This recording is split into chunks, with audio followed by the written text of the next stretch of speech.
जी का खालसा वाहिगुरु जी की फतेह। संगत जी आया नू वेलकम।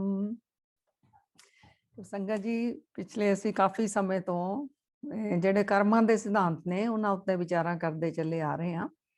ਅੱਜ ਜਿਹੜਾ ਲਵਾਂਗੇ ਇਹ ਹੈਗਾ ਆ ਦ ਲਾਅ ਆਫ ਪੇਸ਼ੈਂਸ, ਧੀਰਜ ਦਾ ਨਿਯਮ, ਸਬਰ ਦਾ ਨਿਯਮ। ਇਹ ਤਾਂ ਸਾਡੀ ਜ਼ਿੰਦਗੀ ਦੇ ਲਈ ਇੰਨਾ ਜ਼ਿਆਦਾ ਇਹਦੀ ਜ਼ਰੂਰਤ ਆ ਸਾਨੂੰ ਸਾਰਿਆਂ ਨੂੰ।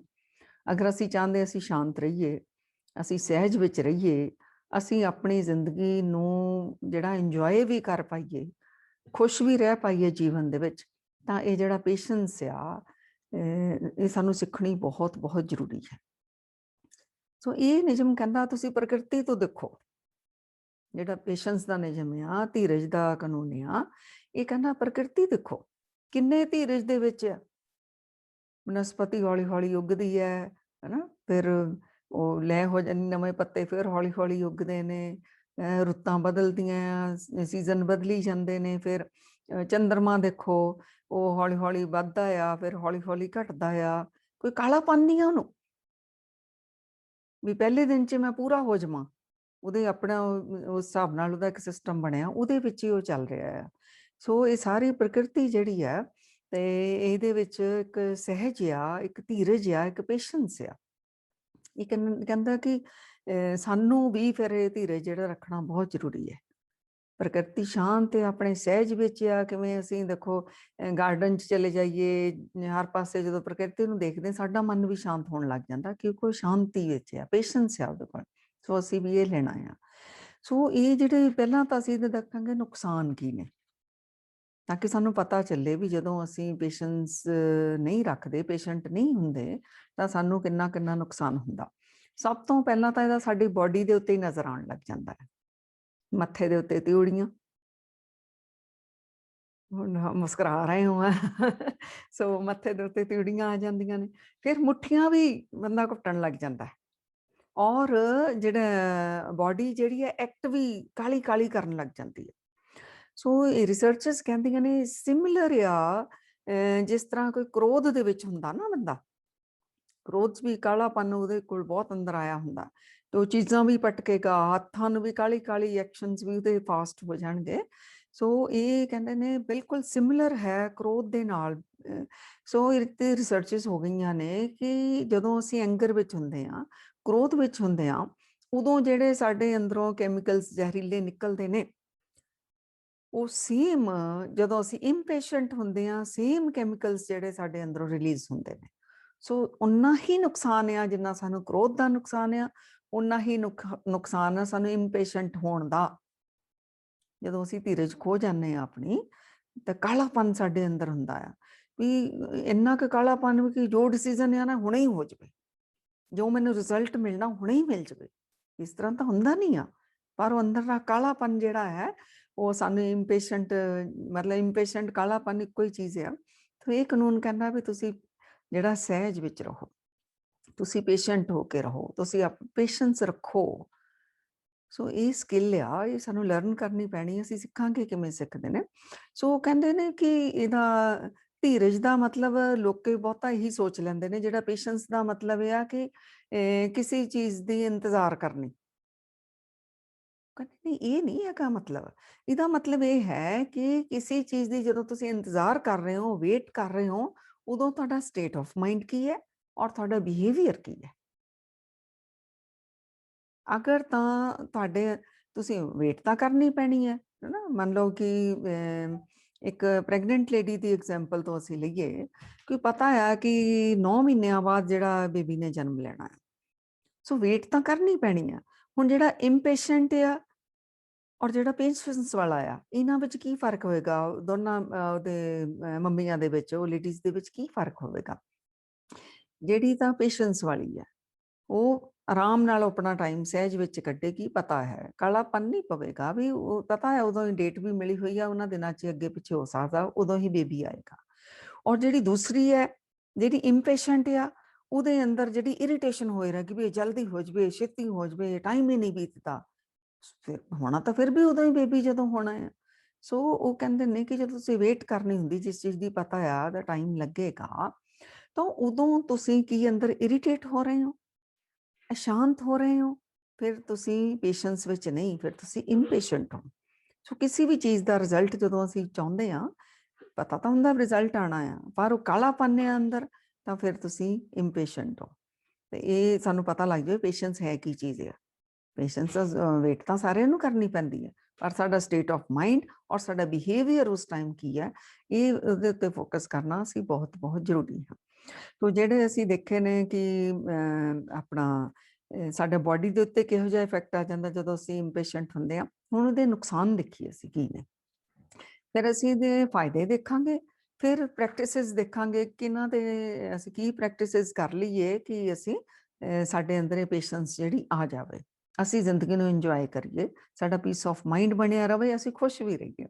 ਸੋ ਨੁਕਸਾਨ ਤਾਂ ਇੱਕ ਤਾਂ ਇਹ ਹੈਗਾ ਕਿ ਜਿਹੜਾ ਡਿਸੀਜ਼ਨ ਜਿਹੜਾ ਲੈਣ ਵੇਲੇ ਨਾ ਬੰਦਾ ਫਿਰ ਸੋਚਦਾ ਨਹੀਂ, ਉਹਨੂੰ ਤਾਂ ਫਟਾਫਟ ਕਾਹਲੀ ਦੇ ਵਿੱਚ ਰਿਜ਼ਲਟ ਹੀ ਚਾਹੀਦੇ ਆ ਕਿ ਫਟਾਫਟ ਮੈਨੂੰ ਰਿਜ਼ਲਟ ਮਿਲ ਜਾਵੇ। ਸੋ ਰੋਂਗ ਡਿਸੀਜ਼ਨ ਵੀ ਲਿਆ ਜਾ ਸਕਦਾ ਆ, ਕਿਉਂਕਿ ਉਹਨੂੰ ਤਾਂ ਰਿਜ਼ਲਟ ਦੇ ਉੱਤੇ ਆ, ਹੁਣੇ ਹੀ ਆਰ ਜਾਂ ਪਾਰ। ਇਹਦੇ ਵਿੱਚ ਵੀ ਜਿਵੇਂ ਕਿ ਹਸਬੈਂਡ ਵਾਈਫ ਦਾ ਮੰਨ ਲਓ ਝਗੜਾ ਚੱਲ ਰਿਹਾ, ਤਾਂ ਉਹ ਫਿਰ ਕਿਉਂਕਿ ਇੰਪੇਸ਼ੈਂਟ ਆ, ਕੋਈ ਵੀ ਇੱਕ ਜਣਾ ਵੀ ਹੋ ਸਕਦਾ, ਉਹ ਫਿਰ ਫਟਾਫਟ ਕਹੇਗਾ ਮੈਂ ਤੈਨੂੰ ਛੱਡ ਦੇਣਾ, ਜਾਂ ਡਿਵੋਰਸ ਵੀ ਫਾਈਲ ਕਰ ਦੇਣਗੇ, ਇੱਥੋਂ ਤੱਕ ਫਿਰ ਨੌਬਤ ਆ ਜਾਏਗੀ। ਅਗਰ ਅੰਦਰ ਪੇਸ਼ੈਂਸ ਆ, ਫਿਰ ਉਹ ਥੋੜਾ ਵਿਚਾਰਨਗੇ। ਚਲੋ ਪੇਸ਼ੈਂਸ ਤੇ ਅਸੀਂ ਫਿਰ ਆਵਾਂਗੇ। ਮਤਲਬ ਇੰਪੇਸ਼ੈਂਟ ਬੰਦਾ ਇਸ ਤਰ੍ਹਾਂ ਕਰੇਗਾ ਫਟਾਫਟ ਡਿਸੀਜ਼ਨ, ਔਰ ਲੰਬਾ ਰਿਜ਼ਲਟ ਉਹਨੇ ਨਹੀਂ ਦੇਖਣਾ ਕਿ ਇਹਦਾ ਰਿਜ਼ਲਟ 1 ਸਾਲ ਬਾਅਦ ਮੇਰੀ ਲਾਈਫ ਤੇ ਕੀ ਇਫੈਕਟ ਪਏਗਾ, 2 ਸਾਲਾਂ ਬਾਅਦ, 3 ਸਾਲਾਂ ਬਾਅਦ ਕੀ ਪਏਗਾ। ਸੋ ਕਾਹਲੀਪਨ ਦੇ ਵਿੱਚ ਜਿਹੜੇ ਡਿਸੀਜ਼ਨ ਜਿਹੜੇ ਨੇ ਉਹ ਜ਼ਿਆਦਾਤਰ ਗਲਤ ਹੀ ਲਏ ਜਾਂਦੇ ਨੇ। ਉਹ ਹਮੇਸ਼ਾ ਉਹਦਾ ਫਿਰ ਮਾਈਂਡ ਜਿਹੜਾ ਇਦਾਂ ਦਾ ਹਮੇਸ਼ਾ ਹੀ ਚਾਹੇਗਾ ਕੁਇਕ ਡਿਸੀਜ਼ਨ, ਆਰ ਜਾਂ ਪਾਰ ਹੋਣੇ। ਇਹ ਬਹੁਤ ਸਾਨੂੰ ਨੁਕਸਾਨ ਕਰਦਾ ਇਹ ਚੀਜ਼। ਤੇ ਔਰ ਜਿਹੜੇ ਐਂਗਰ ਦੇ ਨੁਕਸਾਨ ਨੇ, ਗੁੱਸੇ ਦੇ ਨੁਕਸਾਨ ਨੇ, ਉਹੀ ਇੰਪੇਸ਼ੈਂਟ ਹੋਣ ਦੇ ਨੇ। ਹੁਣ ਗੁੱਸੇ ਦੇ ਕੀ ਨੁਕਸਾਨ ਨੇ, ਕਿਹੜੀਆਂ ਬਿਮਾਰੀਆਂ ਸਾਨੂੰ ਲੱਗ ਜਾਂਦੀਆਂ ਨੇ, ਹੈਡੇਕ, ਸਿਰ ਦਰਦ, ਇਹ ਕਿਉਂਕਿ ਅੰਦਰੋਂ ਇੰਪੇਸ਼ੈਂਟ ਹੋ ਤਾਂ ਇਹ ਵੀ ਤੁਹਾਨੂੰ ਹੋਵੇਗਾ, ਗੁੱਸੇ ਵਾਲੇ ਨੂੰ ਵੀ ਹੋਵੇਗਾ। ਤੁਹਾਨੂੰ ਜਿਹੜਾ ਆ ਖਾਣਾ ਨਹੀਂ ਹਜ਼ਮ ਹੋਵੇਗਾ ਪ੍ਰੋਪਰ, ਔਰ ਤੁਹਾਡਾ ਪੇਟ ਦੇ ਵਿੱਚ ਵੀ ਦਰਦ ਹੋਵੇਗੀ। ਇਹ ਤੁਹਾਨੂੰ ਨਿਸ਼ਾਨੀਆਂ ਹੋ ਸਕਦੀਆਂ ਨੇ, ਇਹਦੇ ਰਿਜ਼ਲਟ ਜਿਹੜੇ ਇਸ ਤਰ੍ਹਾਂ ਦੇ ਨਿਕਲ ਸਕਦੇ ਨੇ। ਫਿਰ ਘਬਰਾਹਟ, ਐਂਗਜ਼ਾਇਟੀ, ਚਿੜਚਿੜਾਪਨ, ਇਰੀਟੇਸ਼ਨ, ਉਹ ਹਾਈ ਬਲੱਡ ਪ੍ਰੈਸ਼ਰ, ਸਟ੍ਰੈਸ ਰਹੇਗਾ, ਔਰ ਕਰਦਿਆਂ ਜਦੋਂ ਫਿਰ ਸਟ੍ਰੈਸ ਲੈਵਲ ਵੱਧ ਜਾਂਦਾ, ਫਿਰ ਡਿਪਰੈਸ਼ਨ ਦੇ ਵਿੱਚ ਵੀ ਉਹ ਬੰਦਾ ਚਲੇ ਜਾਂਦਾ ਹੈ। ਸੋ ਤੁਹਾਡਾ ਮੂਡ ਜਿਹੜਾ ਹੈ ਉਹ ਸੈਡਨੈਸ ਤੁਹਾਡੇ ਵਿੱਚ ਆਈ ਜਾਏਗੀ। ਜਿੰਨਾ ਤੁਸੀਂ ਇੰਪੇਸ਼ੈਂਟ ਹੋ, ਉਨੀ ਸੈਡਨੈਸ ਤੁਹਾਡੀ ਲਾਈਫ ਦੇ ਵਿੱਚ ਜਿਹੜੀ ਉਹ ਆਈ ਜਾਏਗੀ। ਫਿਰ ਕੀ ਹੋਗਾ, ਤੁਹਾਡਾ ਜਿਹੜਾ ਐਟੀਟਿਊਡ ਹੈ ਉਹ ਵੀ ਨੈਗੇਟਿਵ ਹੋਵੇਗਾ, ਤੁਹਾਡਾ ਬਿਹੇਵੀਅਰ ਵੀ ਅੱਛਾ ਨਹੀਂ ਹੋਏਗਾ, ਤੁਹਾਡੇ ਰਿਲੇਸ਼ਨ ਵੀ ਜਿਹੜੇ ਨੇ ਉਹ ਖਰਾਬ ਹੋ ਜਾਣਗੇ, ਆਪਣੀ ਫੈਮਿਲੀ ਦੇ ਨਾਲ, ਫਰੈਂਡਸ ਦੇ ਨਾਲ, ਵਰਕ ਪਲੇਸ ਦੇ ਉੱਤੇ। ਸੋ ਦੇਖੋ ਨੁਕਸਾਨ ਹੀ ਨੁਕਸਾਨ ਹੈ ਇਹਦੇ ਸਾਰੇ। ਤੇ ਐਨਰਜੀ ਵੀ ਤੁਸੀਂ ਆਪਣੀ ਵੇਸਟ ਕਰ ਰਹੇ ਹੋ, ਕਿਉਂਕਿ ਅੰਦਰ ਕਾਲਾਪਨ ਹੈ, ਉਹਦੇ ਨਾਲ ਐਨਰਜੀ ਵੇਸਟ ਹੁੰਦੀ ਹੈ। ਤਾਂ ਲਾਸ ਆਫ ਮੋਟੀਵੇਸ਼ਨ, ਤੁਹਾਨੂੰ ਮੋਟੀਵੇਟ ਵੀ ਨਹੀਂ ਤੁਸੀਂ ਆਪਣੇ ਆਪ ਨੂੰ ਕਰ ਸਕਦੇ ਜਿਹੜਾ ਬੰਦਾ ਇੰਪੇਸ਼ੈਂਟ ਹੈ। ਸੋ ਇਹ ਔਰ ਫਿਰ ਹੋਰ ਇਹ ਕੀ ਕਰੇਗਾ, ਇਹ ਸ਼ਾਰਟਕਟ ਰਸਤਾ ਕਿਉਂਕਿ ਅਪਣਾਉਂਦਾ ਹੈ ਜਿਹੜਾ ਇੰਪੇਸ਼ੈਂਟ ਆ, ਇਸ ਕਰਕੇ ਸਕਿੱਲ ਵੀ ਨਹੀਂ ਲੈ ਪਾਉਂਦਾ ਆਪਣੇ ਜੀਵਨ ਦੇ ਵਿੱਚ। ਇਹ ਵੀ ਐਗਜ਼ਾਮਪਲ ਅਸੀਂ ਸਮਝੀਏ, ਜਿਵੇਂ ਕਿ ਇੱਕ ਟੀਚਰ ਹੈ, ਉਹਨੇ ਸਟੂਡੈਂਟਸ ਨੂੰ ਕਿਹਾ ਕਿ ਤੁਸੀਂ ਐਸੇ ਜਿਹੜਾ ਹੈ ਉਹ ਟਾਈਪ ਕਰਕੇ ਲੈ ਕੇ ਆਉਣਾ, ਕਿਉਂਕਿ ਤੁਹਾਡਾ ਟਾਈਪਿੰਗ ਸਕਿੱਲ ਵੀ ਤੁਹਾਡੇ ਕੋਲ ਆ ਜਾਏਗੀ। ਸੋ ਇਹ ਹੋਮਵਰਕ ਮਿਲਿਆ, ਬੱਚਾ ਘਰ ਗਿਆ ਤੇ ਉਹਨੇ ਕੰਪਿਊਟਰ ਦੇ ਅੱਗੇ ਬੋਲਿਆ ਤੇ ਉਹਨੂੰ ਪਤਾ ਚੱਲ ਗਿਆ, ਤਾਂ ਆਪੇ ਟਾਈਪ ਕਰ ਰਿਹਾ ਹੈ। ਉਹਨੇ ਸ਼ਾਰਟਕਟ ਰਸਤਾ ਲੱਭਿਆ, ਐਸੇ ਟਾਈਪ ਹੋ ਗਿਆ, ਉਹ ਬੋਲਿਆ ਐਸੇ ਟਾਈਪ ਹੋ ਗਿਆ। ਪਰ ਉਹਨੇ ਉਹ ਸਕਿੱਲ ਜਿਹੜੀ ਹੈ ਟਾਈਪਿੰਗ ਜਿਹੜੀ ਉਹਨੇ ਖੁਦ ਕਰਨੀ ਸੀ, ਜਿਹੜੇ ਟੀਚਰ ਨੇ ਕਿਹਾ ਸੀ ਟਾਈਪ ਕਰਕੇ ਲਿਖ ਕੇ ਲੈ ਕੇ ਆਇਓ, ਸੋ ਜਿਹੜਾ ਉਹਨੇ ਟਾਈਪ ਨਹੀਂ ਕੀਤਾ, ਸ਼ਾਰਟਕਟ ਰਸਤਾ ਤਾਂ ਉਹਨੂੰ ਮਿਲ ਗਿਆ, ਉਹਦਾ ਗੋਲ ਤਾਂ ਅਚੀਵ ਹੋ ਗਿਆ, ਉਹਨੇ ਐਸੇ ਲਿਖ ਲਿਆ, ਪਰ ਉਹ ਸਕਿੱਲ ਤੋਂ ਪਿੱਛੇ ਰਹਿ ਗਿਆ। ਸੋ ਇਹ ਵੀ ਸਾਡਾ ਬਹੁਤ ਵੱਡਾ ਨੁਕਸਾਨ ਹੈ ਜਦੋਂ ਅਸੀਂ ਕਾਹਲੀ ਵਿੱਚ ਜਿਹੜੇ ਰਿਜ਼ਲਟ ਚਾਹੁੰਦੇ ਹਾਂ। ਸੋ ਬਹੁਤ ਗੱਲਾਂ ਜਿਹੜੀਆਂ ਅਸੀਂ ਖੁਦ ਅਸੀਂ ਕਰ ਸਕਦੇ ਹਾਂ, ਜਿਵੇਂ ਉਹ ਟਾਈਪਿੰਗ ਅਗਰ ਉਹ ਬੱਚਾ ਕਰਨ ਲੱਗ ਜਾਂਦਾ, ਅੱਜ ਉਹਨੂੰ ਨਹੀਂ ਵੀ ਆਉਂਦੀ ਸੀ, ਹੌਲੀ ਹੌਲੀ ਗਲਤ ਕਰਦਾ ਇੱਕ ਦਿਨ ਉਹਨੇ ਸਕਿੱਲ ਅਚੀਵ ਕਰ ਲੈਣੀ ਸੀ। ਤੇ ਇਹ ਜਿਹੜੇ ਇੰਪੇਸ਼ੈਂਟ ਹੁੰਦੇ ਆ, ਸਕਿੱਲਸ ਆਪਣੀਆਂ ਨਹੀਂ ਪਾ ਪਾਉਂਦੇ। ਮੰਨ ਲਓ ਕਿਸੇ ਨੇ ਕੋਈ ਡਾਂਸ ਹੀ ਸਿੱਖਣਾ, ਕੋਈ ਮਿਊਜ਼ਿਕ ਹੀ ਸਿੱਖਣਾ, ਕੋਈ ਵੀ ਸਕਿੱਲ ਸਿੱਖਣੀ ਆ, ਜਿਹੜਾ ਇੰਪੇਸ਼ੈਂਟ ਆ ਉਹ ਤਾਂ ਫਟਾਫਟ ਰਿਜ਼ਲਟ ਚਾਹੁੰਦਾ ਹੈ। ਤੇ ਫਟਾਫਟ ਤਾਂ ਰਿਜ਼ਲਟ ਆਣੇ ਨਹੀਂ, ਟਾਈਮ ਲੱਗਣਾ ਸਕਿੱਲ ਨੂੰ ਸਿੱਖਣ ਦੇ ਲਈ। ਉਹ ਵਿੱਚੇ ਹੀ ਗਿਵ ਅਪ ਕਰ ਦੇਗਾ, ਵਿੱਚੇ ਛੱਡ ਦੇਗਾ, ਉਹ ਸਕਿੱਲ ਲੈ ਨਹੀਂ ਪਾਏਗਾ। ਮੰਨ ਲਓ ਕਿਸੇ ਨੇ ਡਾਕਟਰ ਬਣਨਾ, ਉਹਨੂੰ ਪਤਾ ਵੀ ਆ ਵੀ ਇੰਨੀ ਪੜ੍ਹਾਈ ਕਰਨੀ ਪੈਣੀ ਆ, ਇੰਨਾ ਲੰਬਾ ਟਾਈਮ ਸਾਨੂੰ ਵੇਟ ਕਰਨੀ ਪੈਣੀ ਆ, ਬਹੁਤ ਸਾਰੀਆਂ ਆਪਣੀਆਂ ਡਿਸਟਰੈਕਸ਼ਨਸ ਤੋਂ ਮੈਨੂੰ ਹਟਣਾ ਪੈਣਾ ਆ, ਤਾਂ ਜਾ ਕੇ ਮੈਂ ਜਿਹੜਾ ਇਹ ਗੋਲ ਅਚੀਵ ਕਰ ਪਾਊਂਗਾ। ਲੇਕਿਨ ਜਿਹੜਾ ਇੰਪੇਸ਼ੈਂਟ ਆ, ਉਹ ਕਹੇਗਾ ਨੋ ਨੋ ਮੈਂ ਨਹੀਂ ਇੰਨਾ ਪੜ੍ਹ ਸਕਦਾ, ਇੰਨਾ ਟਾਈਮ ਵੇਟ ਕਰਨੀ ਪੈਣੀ ਆ। ਲੱਗੇਗਾ ਜ਼ਰੂਰ, ਪਰ ਵਿੱਚੇ ਗਿਵ ਅਪ ਕਰ ਦੇਗਾ। ਸੋ ਇਕੱਲਾ ਇਹ ਡਾਕਟਰ ਦੀ ਗੱਲ ਨਹੀਂ, ਕੋਈ ਵੀ ਲਾਈਫ ਦਾ ਜਿਹੜਾ ਗੋਲ ਅਚੀਵ ਕਰਨਾ, ਇਵੇਂ ਹੀ ਅਗਰ ਰੱਬ ਜੀ ਨੂੰ ਮਿਲਣਾ, ਵਾਹਿਗੁਰੂ ਜੀ ਨੂੰ ਮਿਲਣਾ, ਜਿਹੜਾ ਸਾਡਾ ਸਾਰਿਆਂ ਦਾ ਇੱਕੋ ਹੀ ਗੋਲ ਹੈ ਐਕਚੁਅਲੀ, ਸੋ ਉਹਦੇ ਵਿੱਚ ਵੀ ਅਸੀਂ ਥੋੜ੍ਹਾ ਜਿਹਾ ਪਾਠ ਕਰਕੇ, ਹੈ ਨਾ, ਥੋੜ੍ਹਾ ਜਿਹਾ ਸੰਗਤ ਕਰਕੇ, ਥੋੜ੍ਹਾ ਜਿਹਾ ਬਾਣੀ ਦੀ ਵਿਚਾਰ ਕਰਕੇ ਅੰਦਰ ਕਾਲਾਪਨ ਆ ਜਾਂਦਾ ਆ ਵੀ ਸਾਨੂੰ ਮਿਲਿਆ ਹੀ ਨਹੀਂ, ਰੱਬ ਮਿਲਿਆ ਹੀ ਨਹੀਂ। ਸੋ ਕਿੰਨੇ ਜਨਮਾਂ ਦੀਆਂ ਸਾਨੂੰ ਮਿਲਣ ਲੱਗੀਆਂ ਹੋਈਆਂ, ਸਾਨੂੰ ਕਿੰਨਾ ਪੇਸ਼ੈਂਸ ਰੱਖਣਾ ਪੈਣਾ, ਕਿੰਨਾ ਆਪਣੇ ਮਨ ਦੇ ਉੱਤੇ ਕੰਮ ਕਰਨਾ ਪੈਣਾ ਵੀ ਆ ਵੀ ਮੇਰੀ ਆਦਤ ਸੁਧਰ ਜਾਵੇ, ਆ ਵੀ ਮੇਰੀ ਆਦਤ ਸੁਧਰ ਜਾਵੇ, ਇਹ ਵੀ ਮੇਰੇ ਅੰਦਰ ਜਿਹੜਾ ਰੱਬੀ ਗੁਣ ਆ ਜਾਵੇ, ਉਹਦੇ ਲਈ ਕਿੰਨਾ ਪੇਸ਼ੈਂਸ ਰੱਖਣਾ ਪੈਣਾ। ਔਰ ਅੱਜ ਹੀ ਨਹੀਂ ਸਾਡੀ ਆਦਤ ਬਦਲਣੀ, ਅਸੀਂ ਅੱਜ ਹੀ ਸੋਚਿਆ ਅੱਜ ਹੀ ਬਦਲ ਜਾਵੇ, ਇਹਲੇ ਬਾਰ-ਬਾਰ ਸਾਨੂੰ ਪ੍ਰੈਕਟਿਸ ਅਭਿਆਸ ਕਰਨਾ ਪੈਣਾ ਆ, ਤਦ ਜਾ ਕੇ ਕਿਤੇ ਫਿਰ ਜਿਹੜਾ ਅੰਦਰ ਚੈਨ, ਸ਼ਾਂਤੀ, ਖੁਸ਼ੀ, ਉਹ ਫਿਰ ਸਕਿੱਲ ਵੀ ਸਾਡੇ ਕੋਲ ਆ ਜਾਂਦੀ ਹੈ। ਸੋ ਇਹ ਜਿਹੜਾ ਇੰਪੇਸ਼ੈਂਟ ਆ, ਉਹ ਸਕਿੱਲ ਵੀ ਨਹੀਂ ਪਾ ਪਾਉਂਦਾ, ਕਿਉਂਕਿ ਸ਼ਾਰਟਕਟ ਰਸਤੇ ਲੱਭਦਾ ਹਮੇਸ਼ਾ। ਸੋ ਸ਼ਾਰਟਕਟ ਰਸਤੇ ਨਹੀਂ ਲੱਭਣੇ, ਤੇ ਉਹਦੇ ਲਈ ਜੋ ਕਰਨਾ ਪੈਣਾ ਉਹਨੂੰ ਅਸੀਂ ਕਰਨਾ ਆ। ਰਿਜ਼ਲਟ ਛੇਤੀ ਮਿਲ ਜਾਵੇ ਤਾਂ ਅੱਛੀ ਗੱਲ ਆ, ਪਰ ਇਸ ਤਰ੍ਹਾਂ ਨਹੀਂ ਅਸੀਂ ਕਰਨਾ। ਸੋ ਇਹ ਸਾਨੂੰ ਇਹਦੇ ਨੁਕਸਾਨ ਹੀ ਨੁਕਸਾਨ ਨੇ ਇੰਨੇ। ਤੇ ਹੁਣ ਇਹਦੇ ਬੈਨੀਫਿਟਸ ਕੀ ਨੇ, ਫਾਇਦੇ ਕੀ ਨੇ? ਅਗਰ ਸਾਡੇ ਕੋਲੇ ਆ ਜਾਂਦਾ ਹੈ ਜਿਹੜਾ ਰੱਬੀ ਕਾਨੂੰਨ ਹੈ ਇੱਕ ਧੀਰਜ ਦਾ, ਪੇਸ਼ੈਂਸ ਹੋਣ ਦਾ, ਇਹਦੇ ਫਾਇਦੇ ਕੀ ਨੇ? ਸਭ ਤੋਂ ਪਹਿਲਾਂ ਉਹ ਕਹਿੰਦੇ ਤੁਸੀਂ ਲੌਂਗ ਟਰਮ ਜਿਹੜਾ ਤੁਹਾਡਾ ਗੋਲ ਆ ਨਾ, ਉੱਤੇ ਤੁਸੀਂ ਫੋਕਸ ਕਰ ਪਾਓਗੇ। ਲੌਂਗ ਟਾਈਮ ਗੋਲਸ ਸਾਰਿਆਂ ਦੇ ਹੁੰਦੇ ਨੇ ਕੁਛ ਨਾ ਕੁਛ। ਨਾ ਕਿਸੇ ਨੇ ਗ੍ਰੈਜੂਏਸ਼ਨ ਕਰਨੀ, ਕਿਸੇ ਨੇ ਮਾਸਟਰਸ ਕਰਨੀ, ਕਿਸੇ ਨੇ ਕੋਈ ਕਿਸੇ ਤਰ੍ਹਾਂ ਦੀ ਡਿਗਰੀ ਹਾਸਲ ਕਰਨੀ। ਪਹਿਲਾਂ ਤਾਂ ਪੜ੍ਹਾਈਆਂ ਦੀ ਅਗਰ ਅਸੀਂ ਲੈ ਲਈਏ, ਕਰੀਅਰ ਬਣਾਉਣ ਦੇ ਲਈ ਕਿੰਨੇ ਗੋਲਸ ਹੁੰਦੇ ਨੇ, ਤੇ ਲੌਂਗ ਟਰਮ ਉਹਦੇ ਲਈ ਮਿਹਨਤ ਕਰਨੀ ਪੈਂਦੀ ਹੈ। ਜਿਹਦੇ ਕੋਲ ਪੇਸ਼ੈਂਸ ਆ ਉਹ ਕਰੇਗਾ, ਉਹਨੂੰ ਕਿਉਂਕਿ ਉਹਨੂੰ ਪਤਾ ਉਹਦਾ ਰਿਜ਼ਲਟ ਫਿਰ ਉਹ ਆਉਣਾ, ਕਾਹਲੀ ਨਹੀਂ ਕਰੇਗਾ, ਉਹਨੂੰ ਪਤਾ ਇੰਨੇ ਸਾਲ ਲੱਗਣੇ ਨੇ, ਤਾਂ ਉਹ ਫਿਰ ਆਪਣਾ ਜਿਹੜਾ ਫੋਕਸ ਵੀ ਕਰ ਪਾਏਗਾ ਔਰ ਆਪਣਾ ਗੋਲ ਵੀ ਜਿਹੜਾ ਅਚੀਵ ਕਰ ਲਏਗਾ। ਦੂਸਰਾ ਜਿਹੜਾ ਹੈ ਕਿ ਮੈਂਟਲ ਹੈਲਥ ਉਹਦੀ ਜਿਹੜੀ ਬੜੀ ਵਧੀਆ ਰਹਿੰਦੀ ਹੈ ਜਿਹਦੇ ਕੋਲ ਪੇਸ਼ੈਂਸ ਹੈ। ਇੰਪੇਸ਼ੈਂਟ ਤਾਂ ਬੰਦਾ ਕ੍ਰੋਧ ਵਰਗਾ, ਉਹਦੇ ਅੰਦਰ ਨੁਕਸਾਨ ਆ, ਸਾਰੀਆਂ ਬਿਮਾਰੀਆਂ ਉਹਨੂੰ ਜਿਹੜੀਆਂ ਆ ਕੇ ਘੇਰਨ ਲੱਗ ਜਾਂਦੀਆਂ।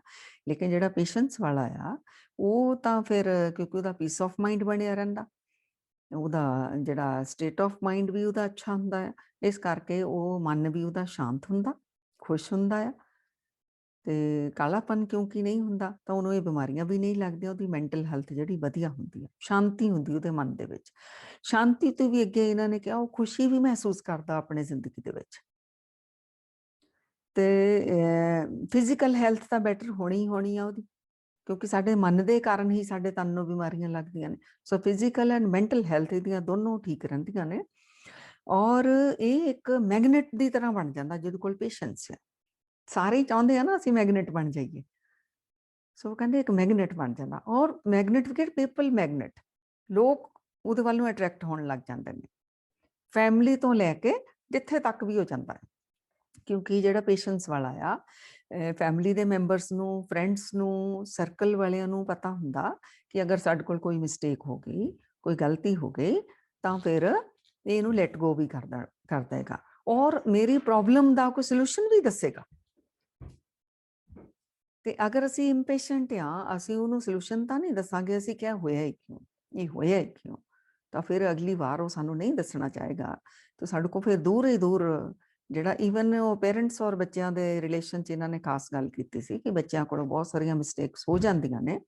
ਜਦੋਂ ਪੇਰੈਂਟਸ ਜਿਹੜੇ ਨੇ ਇੰਪੇਸ਼ੈਂਟ ਹੋ ਜਾਂਦੇ ਨੇ, ਤਾਂ ਉਹ ਫਿਰ ਕੀ ਕਰਦੇ ਨੇ ਕਿ ਬੱਚੇ ਨੂੰ ਫਿਰ ਡਾਂਟਦੇ ਨੇ, ਇੱਥੋਂ ਤੱਕ ਮਾਰ ਵੀ ਦਿੰਦੇ ਨੇ, ਕੁੱਟਦੇ ਨੇ। ਮਤਲਬ ਫਿਰ ਉਹ ਬੱਚਾ ਜਿਹੜਾ ਆ ਉਹ ਸਕਿੱਲ ਨਹੀਂ ਲਰਨ ਕਰ ਪਾਉਂਦਾ, ਫਿਰ ਉਹ ਗਲਤੀਆਂ ਆਪਣੀਆਂ ਛੁਪਾਉਣ ਲੱਗ ਜਾਂਦਾ, ਤੁਹਾਨੂੰ ਦੱਸਣਾ ਵੀ ਨਹੀਂ ਚਾਹੁੰਦਾ, ਤੁਹਾਡੇ ਨਾਲ ਉਹਦਾ ਰਿਲੇਸ਼ਨ ਵੀ ਨਹੀਂ ਡਿਵੈਲਪ ਹੋ ਪਾਉਂਦਾ, ਤੇ ਉਹ ਕਹੂਗਾ ਵੀ ਇਹਨਾਂ ਨੇ ਤਾਂ ਮੈਨੂੰ ਗੁੱਸੇ ਹੀ ਹੋਣਾ, ਡਾਂਟਣਾ, ਮੈਂ ਨਹੀਂ ਇਹਨਾਂ ਨੂੰ ਆਪਣੀ ਗੱਲ ਦੱਸਣੀ।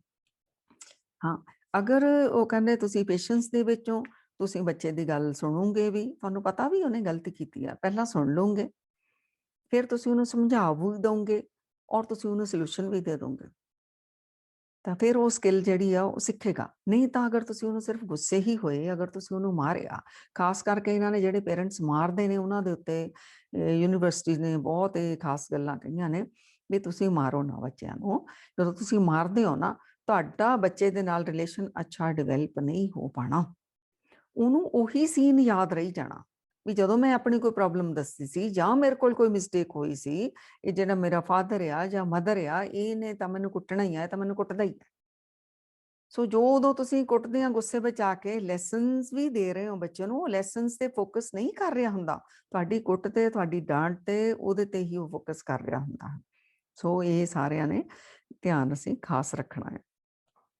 ਸੋ ਉਹ ਕਹਿੰਦੇ ਅਗਰ ਤੁਸੀਂ ਮੈਗਨੇਟ ਚਾਹੁੰਦੇ ਹੋ ਨਾ, ਸਾਰੇ ਹੀ ਚਾਹੁੰਦੇ ਨੇ ਕੋਈ ਮੇਰੇ ਨਾਲ ਦੁੱਖ ਸੁੱਖ ਫੋਲ ਲਵੇ, ਸਾਡੇ ਕਿਸੇ ਨਾਲ ਕਨੈਕਸ਼ਨ ਬਣਿਆ ਰਵੇ, ਤੇ ਫਿਰ ਜ਼ਰੂਰੀ ਹੈ ਕਿ ਤੁਹਾਡੇ ਵਿੱਚ ਤੁਹਾਨੂੰ ਪੇਸ਼ੈਂਟ ਹੋਣਾ ਪੈਣਾ, ਤੁਹਾਨੂੰ ਇਹ ਸਕਿੱਲ ਲਰਨ ਕਰਨਾ ਪੈਣਾ ਕਿ ਮੈਂ ਕਿਵੇਂ ਪੇਸ਼ੈਂਸ ਦੇ ਵਿੱਚ ਰਵਾਂ। ਇਹ ਅਸੀਂ ਦੇਖਾਂਗੇ ਇਹਦੇ ਲਈ ਪ੍ਰੈਕਟਿਸਿਸ ਕੀ ਨੇ, ਕਿਵੇਂ ਕਰਾਂਗੇ ਅਸੀਂ।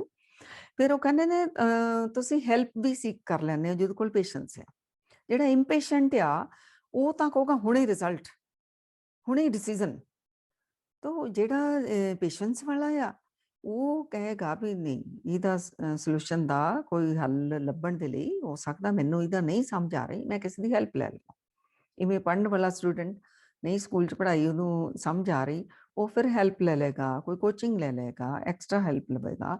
ਕਿਸੇ ਵੀ ਜਿਹੜਾ ਆਪਣੇ ਮੰਨ ਲਓ ਹਸਬੈਂਡ ਵਾਈਫ ਦਾ ਝਗੜਾ ਹੀ ਚੱਲ ਰਿਹਾ ਆ, ਇੰਪੇਸ਼ੈਂਟ ਤਾਂ ਆਰ ਜਾਂ ਪਾਰ ਕਰਕੇ ਵੱਖ ਹੋ ਜਾਣਗੇ ਫਟਾਫਟ, ਲੇਕਿਨ ਪੇਸ਼ੈਂਸ ਵਾਲਾ ਫਿਰ ਕੀ ਕਰੇਗਾ, ਉਹ ਕਹੇਗਾ ਵੀ ਕਿਸੇ ਸਿਆਣੇ ਦੀ ਵੀ ਨਾਲ ਸਲਾਹ ਲੈ ਲੈਂਦੇ ਆ।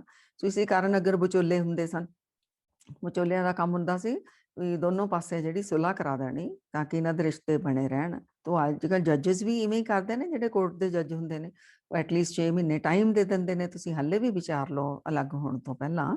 ਸੋ ਇਹ ਜਿਹੜਾ ਹੈ ਪੇਸ਼ੈਂਸ ਸਾਡੇ ਰਿਸ਼ਤਿਆਂ ਨੂੰ ਵੀ ਜਿਹੜਾ ਮਜ਼ਬੂਤ ਬਣਾਉਂਦਾ ਹੈ, ਸਾਡੇ ਕੋਲ ਹੋਣਾ ਬਹੁਤ ਜ਼ਰੂਰੀ ਹੈ।